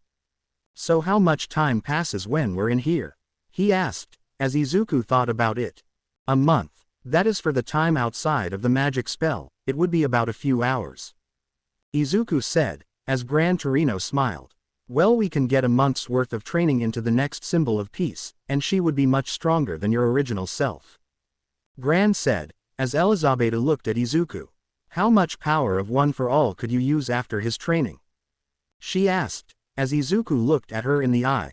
"I could only use 5% of it without hurting myself safely, only 10% at the maximum since I'd be pushing myself. It took me 2 days to figure out how to spread the power in my body to every single limb of it. So with you already knowing this, we can focus more time on increasing your control of the power as well as how much time you need to activate it," Izuku said, as both him and Gran Torino had entered their combat stances. With this their training would begin, and for the next month, Elizabeth would get her ass handed to her by both mentors of hers and they would keep her fed and given enough sleep. Surprisingly, Gran Torino had noticed how much faster Izuku was when he was in the training room compared to the other two. Izuku then explained that he had trained in the place many times before coming to this world. Willingly, Izuku then informed the old man that within this place his magical presence was back to its prime, and once he showed the old man just how powerful he truly was with all his powers intact, the old man was just gaping at him. "Your strength far surpasses that of All for One. So it appears that these quirks that were forced into the body your soul had inhabited had slowly taken your magical power away, thereby lowering your strength," Gran surmised as Izuku nodded. "Not to mention, it has made me at least 2 to 5 times weaker than I was in a world filled with magical presences. I've hit a plateau in terms of gaining power, as you know a dragon always increases his power over time. So with me hitting a ceiling, I will be getting a new power-up soon." Izuku said, as he paused, letting Gran understand the meaning. "Are you really getting weaker over time, and you just reached the limit this world will allow you to reach?" Gran said, as Izuku agreed. "So what is your issue with training Elizabeth yourself as well?" Gran asked, as they kept an eye on the girl sleeping. "I wasn't strong enough to stop Muscular in my original world because I had to nearly break my arms to the point that they had arthritis, and they were in pain constantly," Izuku said, as Gran looked at him. "How far in Plus Ultra did you go?" Gran questioned. "I used at least 1,000,000% of One for All when I landed a knockout blow on Muscular when I first encountered the villain. It broke every single bone in my arms, and it got to the point of which my body decided to just get rid of all the broken shards of my bones in the arms. The second time I used my quirk on Muscular, I had only used 45% of its full power combined with Fa Jin and Black Whip to defeat the villain," Izuku said, as Gran looked at the young man in awe. "Nowadays it would take Toshinori at least a few punches against Muscular. Probably a few hundred to knock the bastard out. You did great in your world, before you were betrayed by your friends," Gran said, as Izuku nodded. "I want to make sure that she doesn't have to fight a villain like Muscular, when the time for the man to arrive will come. I will be the one to put the villain down for good," Izuku said, as Gran looked at Izuku. "What do you mean by that, boy?" Gran asked, as Izuku glared at the old man. "Muscular only cares for wanton destruction, he kills for sport. His death may not bring those he killed back from the dead, but at least the people wouldn't have to worry about him being around anymore," Izuku said, as Gran couldn't help but agree to that. A villain like Muscular being around right now made him worry for those who couldn't wield strength similar to Elizabeth, Izuku and All Might. Even Endeavor would have trouble with a villain who could increase his own muscle fibers to fight you.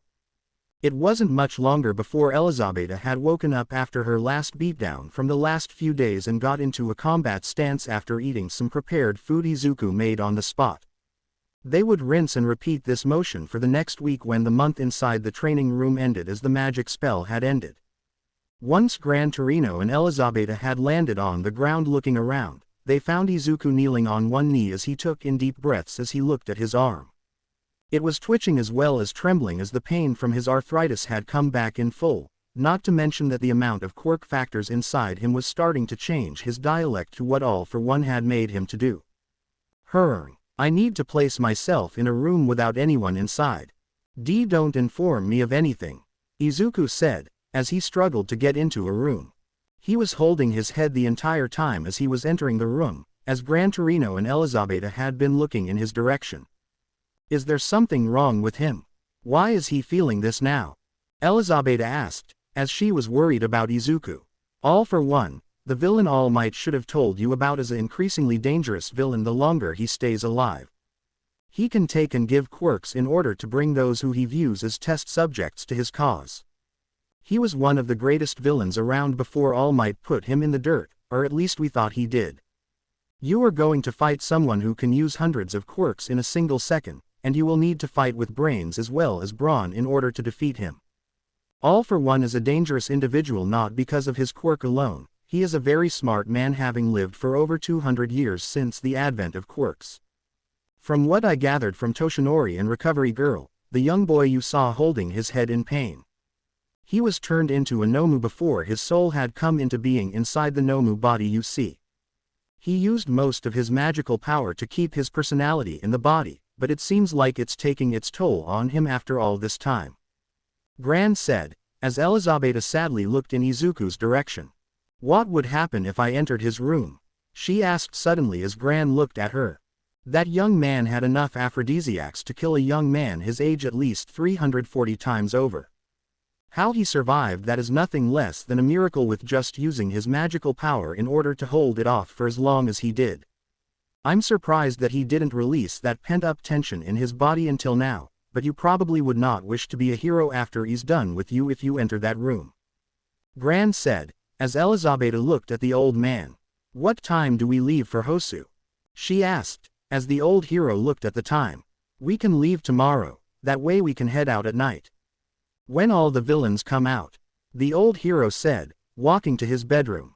Elizabeth had made her decision the moment she asked the question to the old man who watched the girl enter the room without any kind of fear.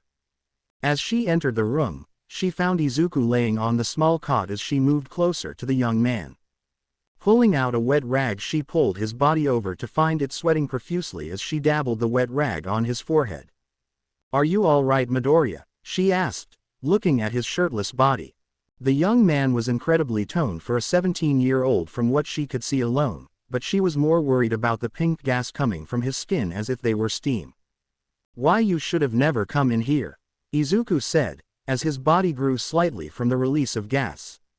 How long has this been happening every night? Elizabeth asked, as Izuku growled in slight pain as well as effort. Ever since I first arrived in the USJ, Izuku growled out. You were holding back your libido with pure endurance as well as determination. I'm not sure some others would be able to do that in your position, she said, as she continued to cool him down.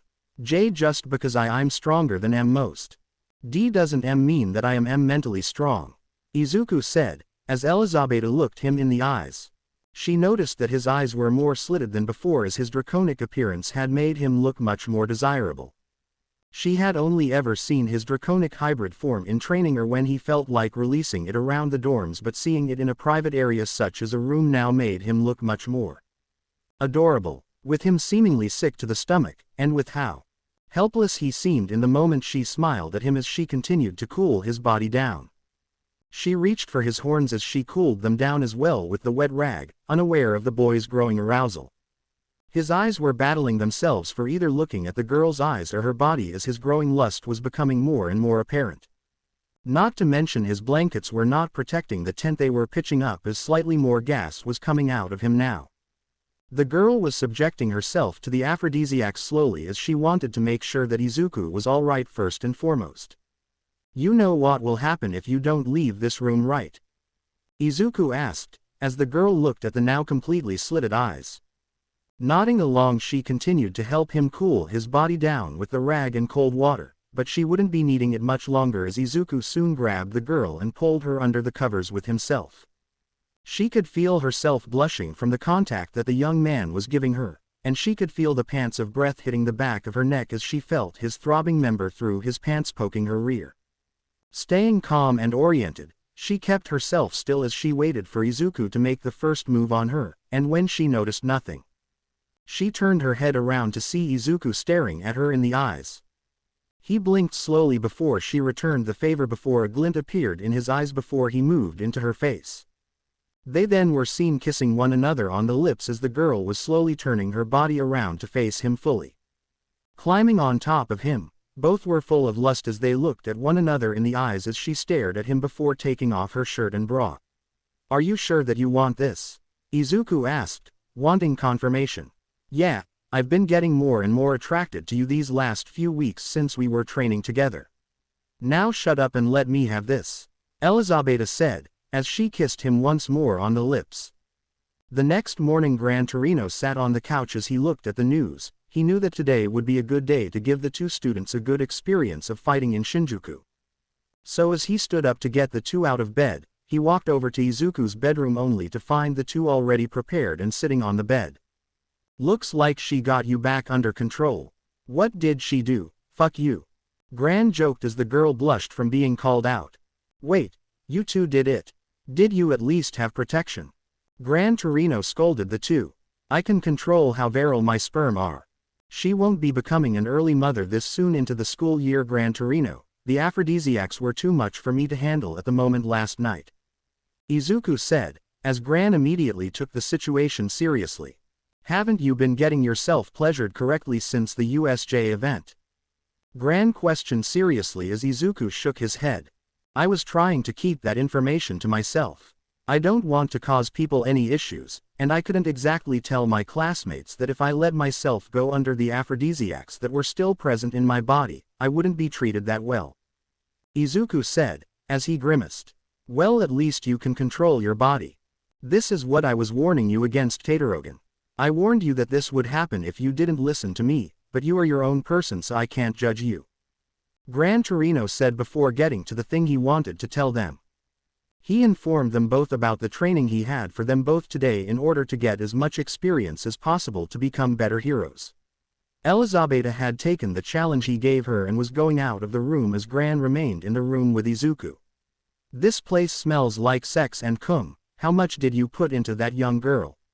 Gran joked as Izuku blushed.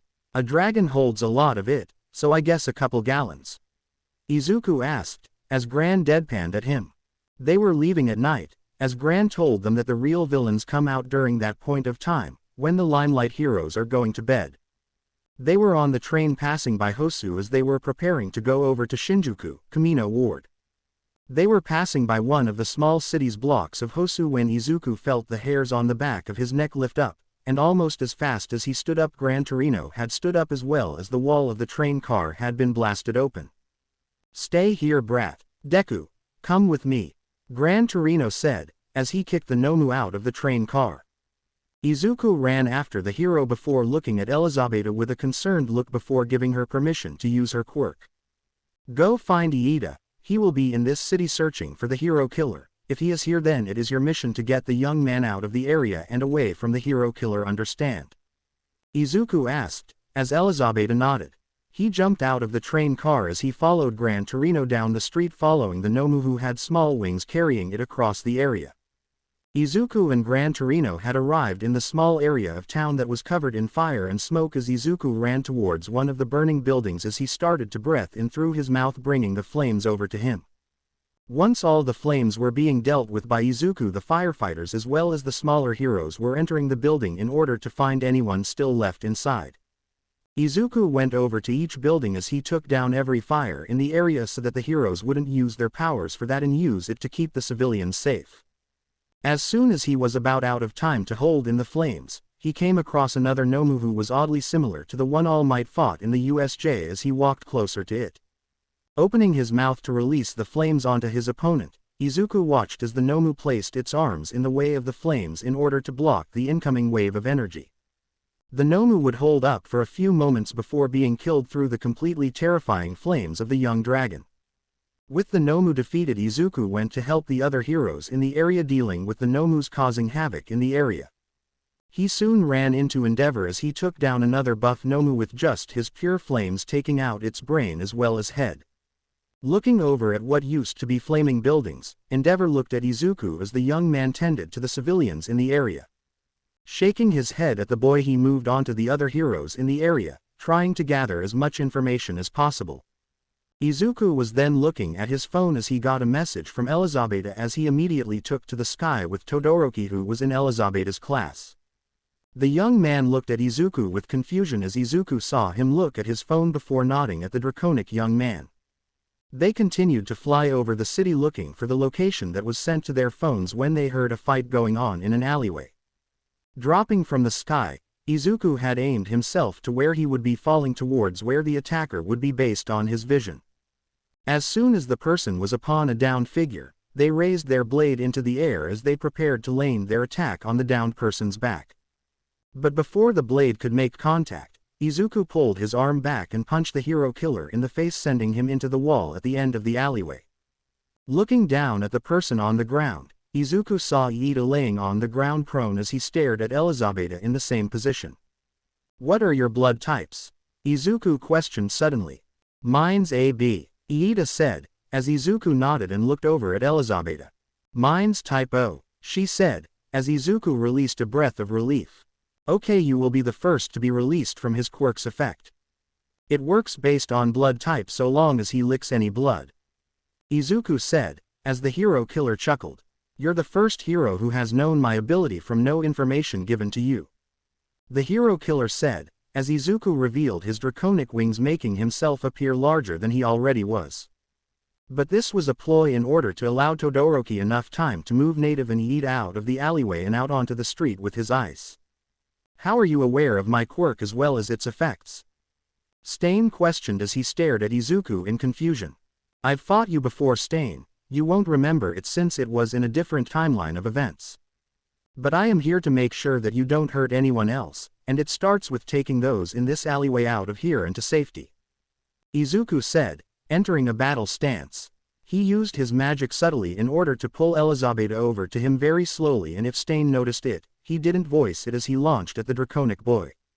Activating his draconic scales all over his body, he created his hybrid form on his body as he clashed with the hero killer in the air, creating a small shockwave. Izuku then kicked the hero killer into the air, as he flew up behind the killer as he reoriented his body to look at Izuku and swung his blade at the boy. Izuku swung his tail around to smack into the blade, breaking it and sending the villain into the ground, hard. Izuku then landed on the ground swiftly as he placed the hero killer's hands behind his back and pulled every single weapon he had on himself and broke every single one of them. Even the hidden ones in his boots as well as belts surrounding his pants. When that was finished, Izuku looked at the seemingly defeated hero killer as the man glared at Izuku with hatred as well as fury. "I cannot be done in this early. I must purge all heroes who don't behave like All Might," Stain called out, as Izuku sighed. Letting out a karate chop on the man's neck, he knocked out the villain instantly as he picked him up and placed him on his shoulder as Elizabeth had looked at him in shock and awe. "How are you able to defeat him that easily? It took many pro heroes years if not longer to just find him," Iida called out, as Izuku stared at the boy. "Aren't you not supposed to be in Hosu at all? I thought you were interning with Best Jeanist," Izuku questioned at the boy as said boy became quiet. "I knew you would attack the hero killer, but I didn't think that you'd be so stupid to believe that you'd think you could win against a villain who has years if not more experience in the field," Izuku said, as he knocked Iida out as well. It wasn't much longer before the other heroes arrived on the scene to see Izuku holding the unconscious hero killer over his shoulder. Endeavor had pulled the hero killer from Izuku's back and placed him in the police cruiser and sent it off. They had all looked at one another before sighing in relief that the night was now over, and they could return back to their own agencies. Izuku pulled Iida as well as Elizabeth over to where they were going to find Gran Torino. Once they arrived near the old man congratulated them both for taking on the hero killer and escaping with only scratches as well as injured pride. But unknown to all of them, because of Iida's actions, internships were going to be put off until a later date. It wouldn't be until the next morning that a UA vehicle would arrive to pick up all 3 students and bring them back to UA's campus, where Iida would be scolded for abandoning his post within Best Jeanist's agency, as the man was worried about him the entire time. Elizabeth had then told Izuku that their night of passion with Gran Torino's home would be their very own secret as the young man patted her head. They would continue their day within the UA's campus as they waited for their other classmates to return from their own internships. Izuku sat in the living room within the Heights Alliance dorms as he thought about everything that had happened in the previous few days. He fought Stain, had entered a sexual relationship with All Might's new successor in terms of her quirk usage, as well as came to this world after causing the previous world's destruction in an alternate reality. He had been thinking about things over the last few days as he wanted to know about how everything within his old life's reality was going. He knew that he essentially was forced to abandon that world since he caused its destruction, but he still couldn't understand why he was brought back into a world that didn't really need his presence within it. So as he was thinking about these problems, he never really noticed how Iida was returning back to the dorms with a resigned look on his face. As the young man sat down next to Izuku, that was when Izuku noticed the young man of the Iida family who was looking distraught. "Are you all right, Iida-kun?" Izuku asked, as the young man thought about what happened. "I was taken out of the hero course for my actions against the school rules. I will be able to return in the next sports festival, but that is only if I do well on the festival. I was coming here to say goodbye to those who arrive," Iida said, as Izuku nodded. This wasn't what happened in his world when Iida had gone to deal with Stain himself, but it was much better than what had happened in his world. The boy merely got a slap on his wrist in his world of events and was allowed to stay in the hero course, albeit with more eyes from the teachers on him. As Iida had left Izuku alone, the boy thought about everything that had happened once more, and he couldn't help but smile at the events that brought him to this point. He just wished that this world didn't turn out like the one he just came from, since he didn't want to witness those he loved dying in front of himself again. He continued to stew on his thoughts as Elizabeth had started to come up behind him with a look on her face that was looking full of mirth. It was later on in the day, when the other students of Class 1A who soon arrived in the dorms with concerned looks on their faces as well as slight anger. "What happened during our internships that caused us to have our own internships to be postponed until later?" Mina called out, as the girl groaned out loud. "I have a feeling Izuku might know," another boy said, as he pointed at Izuku, who had been writing things on a whiteboard. Once the boy had finished writing everything he needed to be written down, he moved away from it as they all read everything that happened on his internship with Gran Torino. And they soon realized that Iida was taken from the class for insubordination as well as abandoning his internship hero and going after the hero killer on his own.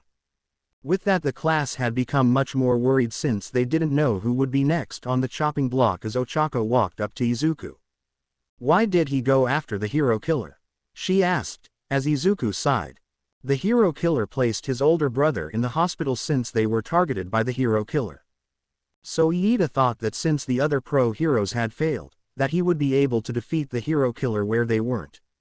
Izuku said, as the entire group of girls and boys just grimaced. "Let this be a lesson for you all. If you know a serial killer of both heroes and civilians have either hurt or killed a loved one for you all. Don't let yourself become filled with enough rage that you don't know right from wrong," Izuku said, as he left the group to their devices. As soon as he disappeared up the stairs of the dorms, Ochako and a few other girls decided to move up the stairs after him. With how their days were very, very tiring, they decided that they should get some rest, but as soon as they were about to fall asleep, the principal had released a message to those who were still awake. "Remember, you have your final exams coming up. Be sure to study up as well as prepare for the practical portion of the final exams." With that stated, everyone started to study as hard as they could whilst Izuku could be seen sleeping in his room at the top of the building. He knew everything within the school's curricular academics as he had already learned them in the past. So all he really needed to do was train himself for what the final exams would be based on the past. He didn't want to tell the others about what it would be about since that would be getting them overprepared for them. So as he kept himself snoring softly, he did notice a distinct smell coming towards his room, and as he opened his eye, he saw the girl who had come in the last time he was alone in here. Setsuna had stared at him whilst he was in his draconic form once again with the awe of a super excited little child as she ran over to him. With that, the two had fallen asleep within the next few minutes, blissfully unaware of the fact that a few others had found Setsuna's hiding spot and joined the two sleeping students. With that, the group of students fell asleep inside Izuku's little cave of draconic smells as well as warmth. It was the next morning that Izuku woke up with a bunch of feminine smells coming over his nose as he stared at the girls sleeping underneath his tail. He smiled softly as he saw a few of them moving about in order to warm themselves up even more as he lifted his tail in order to get them to wake up. As soon as they all opened their eyes, they saw that his draconic eyes were staring at them with a mirth in his eyes as they blushed crimson. Once they all continued on with their day after the whole embarrassment, they felt that morning the classes returned back to their homeroom in order to start the studying for the final exams. Class 1A had entered the room only to find Aizawa staring at them all with his signature creepy smile as he kept an eye on all of them. With the entire class prepared for the lesson he was going to give them today, he started on the lesson and wrote things down for them to get for the final exams, stating that it would be required to know for it, and he couldn't help but smile at how his class was starting to become better at being quiet. Maybe for once I can finally get some good sleep during the interim of classes, Aizawa thought to himself. As the day continued on, the students kept themselves quiet for a majority of the day as they focused on their final exams studying. It got to the point that Aizawa had woken up on his own due to the entire quiet of the class, and he leaned upwards in order to see if his class was all right. Once he saw that they were just focusing on the final exams coming up, he knew that they would become great heroes with how much their work ethic was increasing since they first started at the school. The day for the final exams for the first years on their first semester had finally come, and the classes for 1A and 1B had been working hard in order to complete their studies. Izuku had been assisting the classes with their lessons to the best of his abilities, and he was happy with all their progress. But as Izuku walked throughout the entirety of UA, he was approached by All Might as the older hero had seen better days. "Hello young Midoriya, I was just looking for you," All Might said, happily walking over. "What's up All Might?" Izuku asked, as the man sighed sadly. "I apologize for asking this of you, but do you think you could help us teachers in making sure that the young children are strong enough to get their own provisional licenses later on this year? This final exams will be pinning the students against their teachers in order to test their mettle against the previous generation of heroes," All Might said, as Izuku weighed his options of joining the teachers in this test. It would allow him to fight against multiple opponents like he used to in the other world he lived in before coming to his original world, with the exception of this world's version of Izuku had wanted death instead of life. The pros outweighed the cons as Izuku gave the hero a stiff nod as the hero smiled down to him. "I was glad that you would join us. You will be going up against Uraraka and my own successor of Elizabeth Tatarogan. I hope that you are prepared to see how much they have been increasing their techniques as well as power in the last few months since your arrival," All Might said, as he walked away. Izuku gave the man a flippant nod as well as a wave before moving on to the classroom he was going to be visiting. As soon as he arrived, he found the trio of students that he had wanted to have a talk to, and he couldn't wait to test his new power of a dragon against them. As soon as he knocked on the door, it was opened by a young man with blonde hair with a cowlick hairstyle. Looking down to Izuku, the upperclassmen had stared at Izuku in confusion before Izuku spoke to them. "Hey, you might not know me, but I would like to have a favor." Izuku started as all three of the students stared at him in confusion. It was later on in the day that Izuku soon found himself standing on top of a building near the other UA teachers as they warmed up. They all were doing some sort of shadow boxing as well as stretches in order to warm their bodies up enough to take the exams as seriously as possible. Izuku felt so out of place that he looked at All Might with concern as the man stood tall in all his muscular glory. "So young Midoriya, you will be fighting Uraraka-san as well as Tatarogan-san. Is this all right with you?" Nezu questioned as Izuku nodded. The small creature nodded along before having Aizawa take himself as well as the other teachers down to meet up with Class 1A as they prepared for their own final exams. As soon as Izuku overheard that All Might was up against Todoroki Shoto as well as Bakugo Katsuki, he shook his body as he prepared for his entrance. "I am here, as the villain for this exam," All Might called out, as he landed on the ground. "Wait, who is going to be going up against Uraraka and Tatarogan then?" Denki Kaminari asked, as he looked around for another teacher. But that was when everyone in the area heard the sound of a dragon screeching out in the distance, and both girls had suddenly started to both simultaneously blush as well as tremble in fear. Screeaorg. Because as soon as Izuku touched down on the ground in his draconic form, everyone was feeling all the killing intent he was releasing upon them. Even Nezu was slightly trembling in the presence of the giant dragon of a being, and as soon as Nezu stated that the two girls would be fighting Izuku, they both looked at one another with confused as well as concerned looks. Now I know you all might be wondering, why are we allowing a dragon fight two of our students? It's because of the fact, you will never know what you are facing out on the field. So with Uraraka-san as well as Tadorogan-san fighting Midoriya-kun, we will have a full group of final exams this year for Class 1A.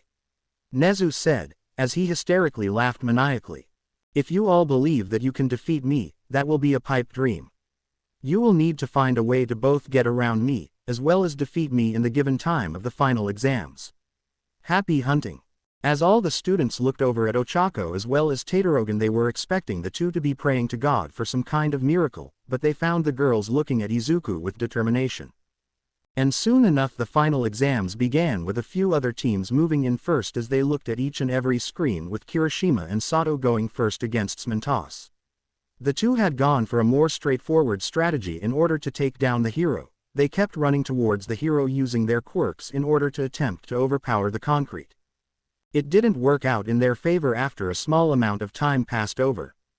But as the next team went up, it was Aoyama and Hagakure who were up against 13, and they were doing fairly well against the rescue heroine. After a few mishaps as well as a small question from Aoyama, who had some thoughts about the girl leaving her room at night, they had successfully secured the victory against Pro Heroine 13. After them was Bakugo and Todoroki, who were up against All Might, and needless to say, it was a slaughter in the form of a man made of pure muscle as well as power. The number one hero had bulldozed through each and every attack the two could land on him as if they were nothing. Although there were some close calls from Todoroki's more lethal moves getting close to All Might's injury, it was nothing he couldn't handle. And he defeated them both at the same time of breaking some bones in their body and sending them congruently to Recovery Girl for healing. Needless to say, the two didn't pass their final exams. After those two being utterly decimated, it was Mina Ishido and Denki Kaminari's turn to go up against Principal Nezu, as the principal had gotten to the morally high ground. As the two were reduced to the principal's test subjects for a new punishment of being given the Indiana Jones treatment for about an hour, it was stated that the two weren't strong or smart enough to either outsmart or overpower the principal. So with that utter failure of the two, it was now the turn of Momo Yaoyorozu and Shiro Honta as they went up against their homeroom teacher. They were able to escape from the hero multiple times, but unaware that they didn't lose his sight, but enough to use their quirks for a trap that actually had caught the man. With him stating that he hesitated in attacking because of the versatility of Momo's quirk blocking his ability to take one of them down without her coming in to take a cheap shot at him. With that win under their belt, it was Shoji as well as Masharao Ojiro taking on Pro Hero Snipe. They had been caught by the hero within the time frame but had managed to take enough damage in order to take him down, earning them a victory. With their battle completed, it was then the turn of Koji Kota and Jiro Kyoka as they went up against Pro Hero Present Mike. The two were having issues with the hero's ability to scream really loudly, and it was getting on the two's nerves as Kyoka asked if Kota could call any insects. Needless to say, they were both able to hear the shriek of a supremely scared hero running towards them with fear in his eyes as a massive horde of ants, as well as spiders, came crawling after the hero. With the two's victory over him, it was now Tokiyami and Tsuyu's turn against Pro Hero Ectoplasm, as they were against a seemingly endless horde of pro heroes who bore resemblance to their teacher. And it wasn't without Sue's ability to camouflage herself that they managed to defeat the real Ectoplasm, who was standing back and watching from afar, creating any new clones in order to replace the ones he lost. He was taken off guard as the man was tackled and cuffed to a pipe nearby, earring the win for the two. Now it was up to Elizabeth and Ochako, who were entering the ring as they were attempting to come up with plans in order to take down Izuku. So what do you think the plan will be for taking on a literal dragon? Ochako asked, as Tadorogan looked at her notebook about Izuku. She had taken notes about his draconic appearance before, since she has a love for anything supernatural. So imagine her surprise that whenever she saw the chest of Izuku's draconic form. Not having the typical weakness of a normal dragon, having some less scales over his chest. We will need to wear him down in terms of stamina. He may have years of experience in fighting opponents compared to us, but that doesn't mean that he can take on someone who can consistently throw buildings at him. Elizabeth had stated before they heard the sounds of screaming on the other side of the city. That must be what he's doing as a warning of him coming for us. Ochako called out, as the two moved out of the way as a massive blast of green energy blasted through some buildings leaving them melted. Ochako and Elizabeth had looked at the scene before them with such fear that when they looked back, Izuku's draconic form had changed drastically. Ah, it feels so good to release such tension in my back as well as mouth. I think I might be capable of breathing even more plasma beams if I work it in. Fuck, both girls stated as another beam of green plasma energy blasted towards them. Tadorogan was able to move them out of the blast zone as Ochako grabbed a literal building as she threw it as hard as she could towards Izuku. As the large dragon stared at the building comically coming towards him, he just stood there with a blank look on his face as he stared at the two. Did you seriously just throw an apartment at me?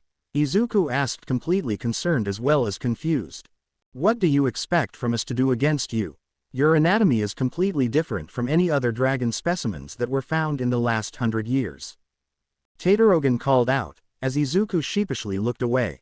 As it turned out that this was their plan, get Izuku to become sheepish before attacking him as they constantly threw apartment complex as well as random cars on the road at him. He blocked each strike against him with his wings as the buildings and cars simply bounced off of his body or broke on impact. He felt slight pain in his wings, but they were fine overall as he took to the skies in order to land near the two.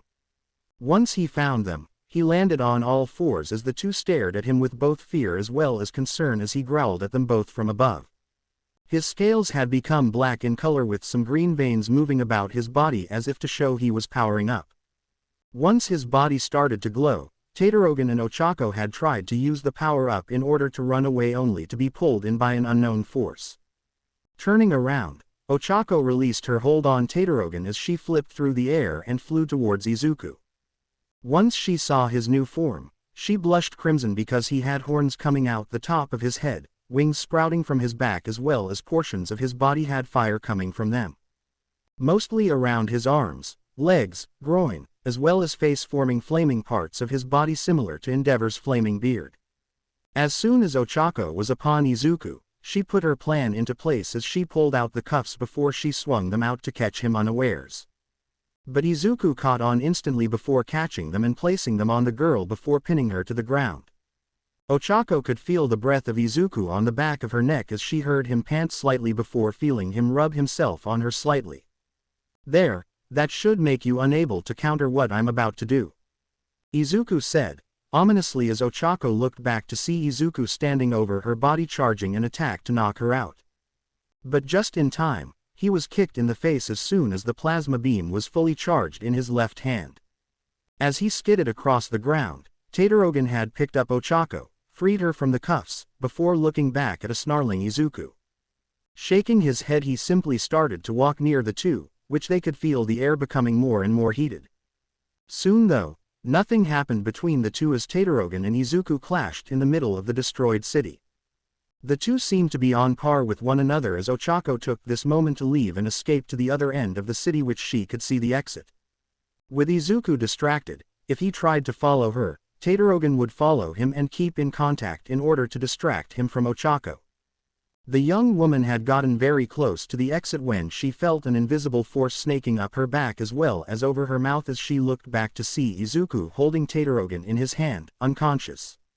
It took me a while to knock her out. Turns out that after training her with Gran Torino her pain tolerance had increased to drastic levels. Izuku chuckled as he stalked over to Ochako. He wasn't going easy on her since her quirk could have so many uses against him, and if she found a way to defeat him that would be her passing grade. And Tadorogan had already passed her portion of the test by holding out long enough for Ochako to escape. Too bad he had a way to knock out those with high pain tolerance. He should know, he was one of the few who he could figure out to knock out with pure power alone. As he stood before Ochako, guard completely lowered, he picked her up by the face before bringing her into his face as he let out his snake-like tongue. Licking her cheek with the kind of intimidation of an actual villain, Izuku watched as Ochako gained a slightly fearful look on her face before remembering something. And as soon as she remembered whatever was on her mind, She flung the cuffs over his neck as she stared into his face. As she panted from the amount of strength she used against Izuku, she watched as his face became softer as he looked into her chocolate brown eyes. She looked back into his emerald-slitted eyes before they leaned closer and having a kiss in the middle of the test. As soon as the buzzer went out, Izuku and Ochako immediately remembered where they were as Tadorogan woke up. "What happened?" she asked, as Ochako looked at Izuku's massively growing blush. "I would say that we both passed our test," Ochako said, as Izuku groaned softly. "This calls for a celebration in Izuku's room," Tadorogan called out, as the girls giggled as they left. As soon as the two were out of the area, All Might landed next to him with a concerned look on his face as he asked his own question. "Did you really forget about the cuffs they had?" he asked, as Izuku looked at him. "No, but that was the best fight I'd ever had after you fought me. But I will be having a new fight sooner this week against a certain trio," Izuku said, as All Might looked at him concerned. "Please don't scare the big three," All Might pleaded as Izuku chuckled. "No promises," Izuku said, his voice becoming more draconic. The week following the final exams of Class 1A had been completely boring for Izuku Midoriya. The young man had been waiting for the big three of UA in order to attack him whilst he was unaware. He kept a very close eye on the trio as they were watching him from afar. He knew that they got permission from Nezu in order to accept his request of fighting him. They already knew that he came from a weird future where he was killed by his own class during a giant war between the heroes and villains as a whole. Not to mention that he was involved in other fights on another dimension where he grew in strength to the point of which he destroyed the planet there before being transported to this world universe. And as he was not even aware of them watching him from afar physically, through his senses as a dragon he could smell where they were and kept a very good eye on them through his sense of smell. He was walking towards the school today as he was preparing to assist the second class within the hero course prepare for the summer training camp. The class itself was named Class 1B, the sister class of 1A, and from what he had heard from All Might, the sister class to 1A was very competitive towards 1A as a whole to prove that they weren't weak compared to them. As Izuku stretched his body as he walked through the small campus, he smelled something coming from the ground as he looked downward to find the cowlick blonde boy coming upward with a smile on his face. The action was so out of place for Izuku that he had nearly forgotten what Mirio Tagata's quirk, permeation, did for the young man as he barely moved out of the way as the boy shouted out his catchphrase. "Power!" he called out, leaping into the sky. Izuku stared at the boy with a smile on his face as he let out his draconic wings and floated into the sky to look at his opponent. "Where are the rest of the big three?" Izuku asked, as his draconic features had become more present the higher he got to Mirio. "They are watching from afar. This is a small spar between me and you. Just to test out the waters if we need to really team up against you," Mirio said, with his trademark smile on his face. Smiling back at the young man, Izuku got into a fighting stance as Mirio did the same as they both fell back to the earth. On the ground both Najire and Tamaki were watching with rapt attention as they thought about the fight that was about to happen. "Here we go, I can't wait to ask him about his power," Najire called out, with a smile on her face watching the event begin. I just want to go home," Tamaki said, as he shivered in Izuku's presence. Izuku and Mirio had launched their own attacks at the other, with Mirio's punch landing on Izuku's face and Izuku's own attack phasing through the young man's body. They both continued to move about the landscape as they worked on whittling down the other's massive defense as well as stamina. Izuku sent a flurry of attacks at Mirio, starting with a left-hand sucker punch, then feinting a right hook and sending a kick from below, before going for a sledgehammer strike from above. All of which the boy had activated his quirk in order to dodge as fast as possible, and sent his own attacks at Izuku so that he could get some damage in. Izuku caused a crater when he landed on the ground as he moved forward with as much speed as possible in order to land a set of consecutive strikes on the phasing hero in training. Moving faster than some hero students could see, the duo was appearing in different portions of the field as they eventually held the other's hands as they growled at one another. From the other students who were watching the battle take place, they envisioned the two having an aura surrounding the other as they stood above the ground, causing it to crack and give way. Izuku pulled his head back before slamming it towards Mirio's face, causing the boy to immediately take in a deep breath and make sure that his head couldn't be hit. But that was what Izuku wanted. He then kneed the young man in the gut, causing him to let out his breath and stumble backwards. Taking the advantage, Izuku pressed it and sent a flurry of punches at the young man, landing multiple times in the young man's raised guard before he fell through the ground like a Looney Tunes character. With the other two members of the Big Three, they were becoming more and more increasingly concerned with how Mirio was being slowly overwhelmed by Izuku. They watched as the young man started to appear out of the ground at random points of intervals before Izuku would send a strike at the boy, forcing him to fall underneath the ground and come up somewhere else. He's predicting W, where he's C coming from, Tamaki said, as he stared in slight fear. Wow, that's never happened before. Someone is pushing Mirio back. I can't wait to see what else he can do against all three of us. Nejire said, as she continued to cheer for Mirio. I just hope that Izuku doesn't hurt Mirio too badly. Tamaki thought to himself, looking worriedly at Mirio. Izuku growled as Mirio had disappeared into the ground once again, as he started to get annoyed with how he kept going underground. So he decided to use a new trick to get the young man out of the ground and keep him outside of it without even having to fear the young man going back underground. Placing his hand on the ground, Izuku started to increase the temperature of the ground from the inside out as he kept going until he could cause massive destruction on a massive scale. But as soon as the thing he searched for was moving about, he moved over to the spot where the young man was hiding and increased the temperature in that spot once more. This forced the member of the Big Three out of the ground, and as he flew out of the ground to take a large breath of air, Izuku launched at the young man. Grabbing him on both sides of his body, Izuku had started to squeeze his body tight to his own. Despite the height difference, as soon as he felt as though Mirio had been defeated through the power hug, Izuku dropped the young man to the ground as he struggled to get some more breath inside himself. Damn, that was really tough. Haven't had a fight like that in a while, Mirio said, as he struggled to stand up. You're the perfect opponent for me to increase my own reaction times, since you can disappear from sight at the drop of a hat. Izuku said, holding a hand out to the young man. Don't worry, Nejire and Tamaki will be here when we fight again. Want to do this again later on today? Mirio asked, as Izuku nodded. I can't wait for the challenge, but I have some final exams to get to. Izuku said, as Mirio let him go. With the young man disappearing in the distance towards UA's entrance of the main school building, Mirio and his friends had stood next to one another. Wow, he was so strong. He actually beat you, Mirio. Nejire called out, as she jumped around happily. Yeah, he was really hard to pin down and damage. I think he has some kind of damage reduction quirk or something, but if what Nezu said to us was really true. Mirio said, before remembering what the principal told them. We might actually have to team up in order to deal any kind of damage to him. I might need Nejire's quirk in order to deal just enough damage in order to scratch him, or it could injure him greatly. Tamaki said, as Mirio smiled at the young man. We will need all of our greatest skills in order to take this opponent down.